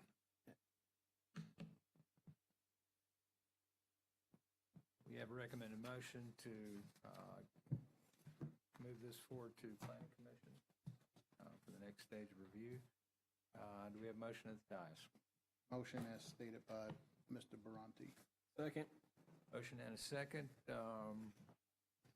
This development, or this application will get public hearings at the Planning Commission and Board of County Commissioners. We have a motion at the dais. All in favor, please say aye. Aye. Any opposed, likewise. Hearing none, this is approved to move forward to the next stage of the review at the Planning Commission. Thank you. Now, we've already heard the solar farm project, so we'll move to item number 13, which is Dollar General, number 21566. This is a minor development that is being reviewed by Renee Bradley. Renee, if you could introduce it for us. Yes, sir. This is a minor development order application submitted by Bell Engineering Services, LLC, on behalf of Terramar Development, requesting approval to construct 9,100 square foot retail on 3.83 acres with a future land use of rural residential and zoning of rural village. Project's located on the southeast corner of US Highway 90 and Norwood Road and is identified by the ID number in your packet. Staff has a few comments. Nothing that can't be addressed. I actually spoke with the engineer yesterday, and they're going to move the project back out of the right-of-way protection zone. So that was one of our main concerns. We are also done a pre-app serve for the lot split that's going to be required on this property, and we'll move them two together concurrently.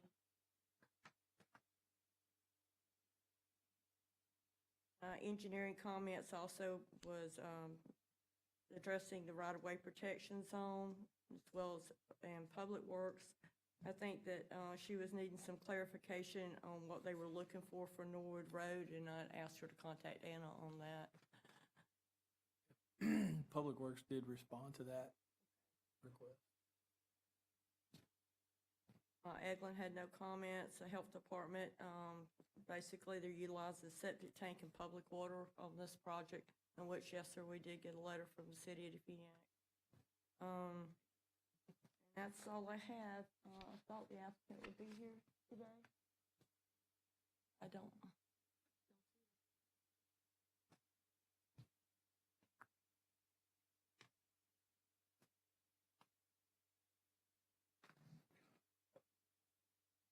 Do we have a recommended motion? I would recommend that we move this forward, sir, to the development order stage once all comments have been addressed. So moved. We have a motion at the dais. Do we have a second? Second. Motion and a second to conditionally approve this, subject to outstanding comment satisfaction. All in.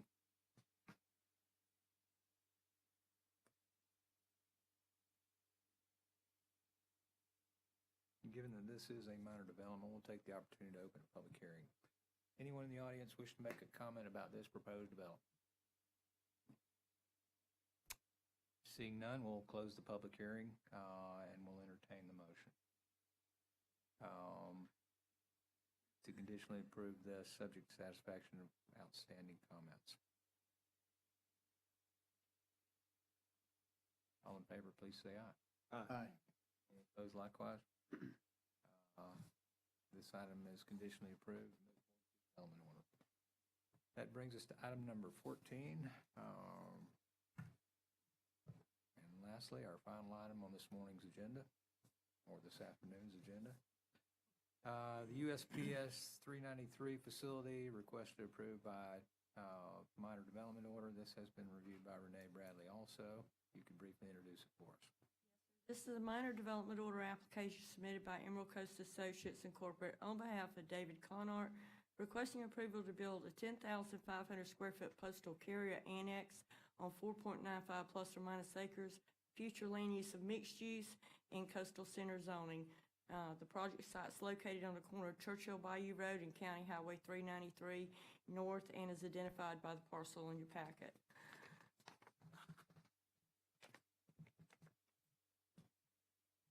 Staff does have a number of comments. A lot of what you see in the comments is basically quote from the code, though it's not as bad as it looks on a red page. We did make a recommendation that we think that this project would have a better urban design if the parking was in the rear, and recommended that because that's what the code asked us for. There may be some difficulty with that considering what this is as a postal annex. We have some public works and engineering public works with no comments, but there was a couple of comments from engineering. Amy, I'm not sure if I received yours or not on this one. They were. Can you tell me whether you approved it or not? I believe we did. Okay. Also, we had a comment in reference to the finished floor elevation. Bill, at this time, if it pleases the board, I'll turn it over to the applicant. Good morning, Dean Burgess with Emerald Coast Associates. We've received and reviewed the comments, and we feel confident we can provide adequate response to these in short order. One item that I did want to have some discussion with staff on was the foundation landscaping. The front of this building that faces 393 will serve as the distribution area where the carriers come in, load and unload mail to be delivered. There will be a canopy for inclement weather that extends from the building to the parking lot. The spaces of which are against the building are where the carriers load and unload. So that area needs to be functional for this particular use. Inserting a landscape buffer, certainly between the parking lot and the sidewalk, would not work. It would disrupt their ability to load and offload mail. Between the building and the sidewalk may or may not work. From a functional standpoint, it doesn't work. So I would ask, there are indications in section 50104 of the code that the planning director can allow deviations from that requirement. And I'd just like to have a discussion on that, what can be entertained. Can we eliminate that requirement if we place it in other areas, actually in all other areas around the building? In other words, there would be landscaping between the building and sidewalk on the north, south, and west side. On the west side, it would be landscape between the retention pond and the building.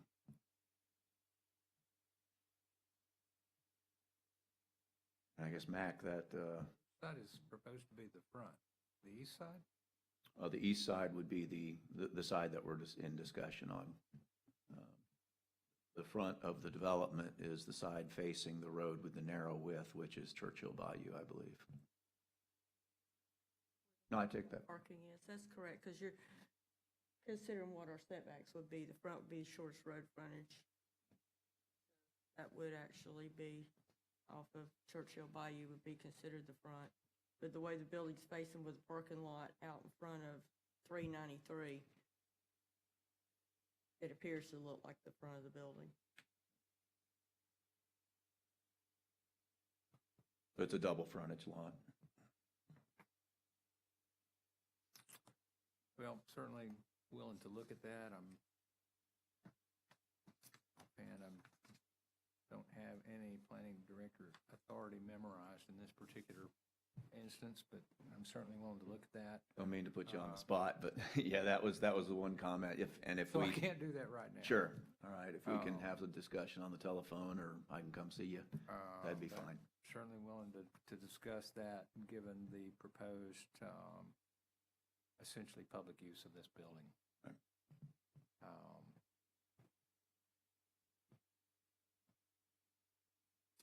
The other comments outside of that are I think, easily responded to. The buffers along the roads, we agree, are collector or higher order roads that would require the buffers cited.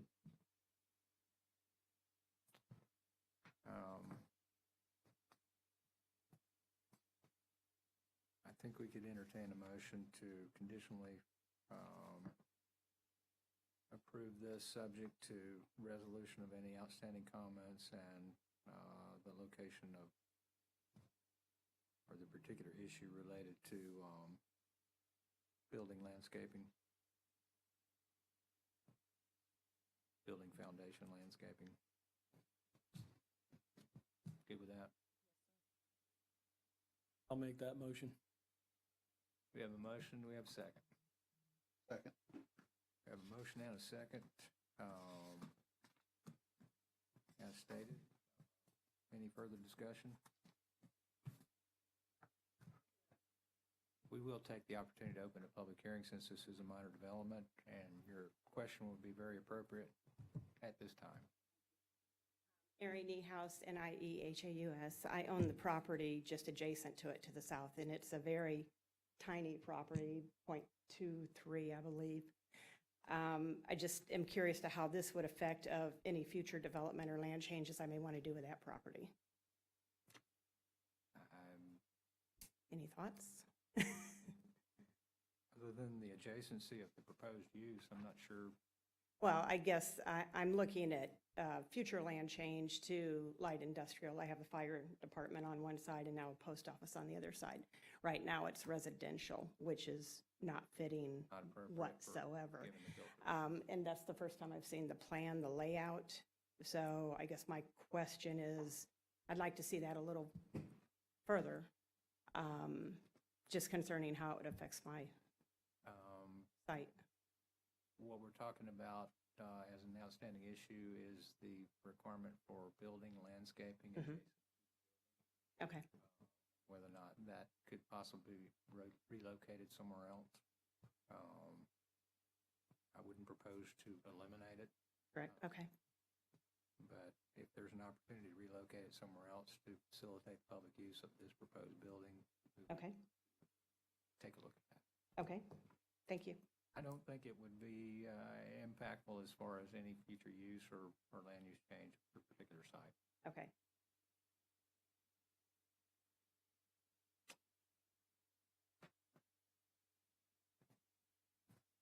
Now that we've had the public hearing, we have a motion on the table. All in favor, please say aye. Aye. Opposed likewise? Hearing none, this item is carried, and subject to satisfaction of outstanding comments and the resolution of our question, can move forward to development order.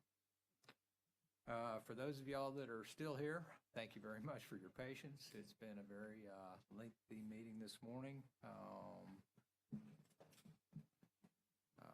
I think we got some good work done today. We'll entertain a motion to adjourn. Motion. Second. All in favor? Aye.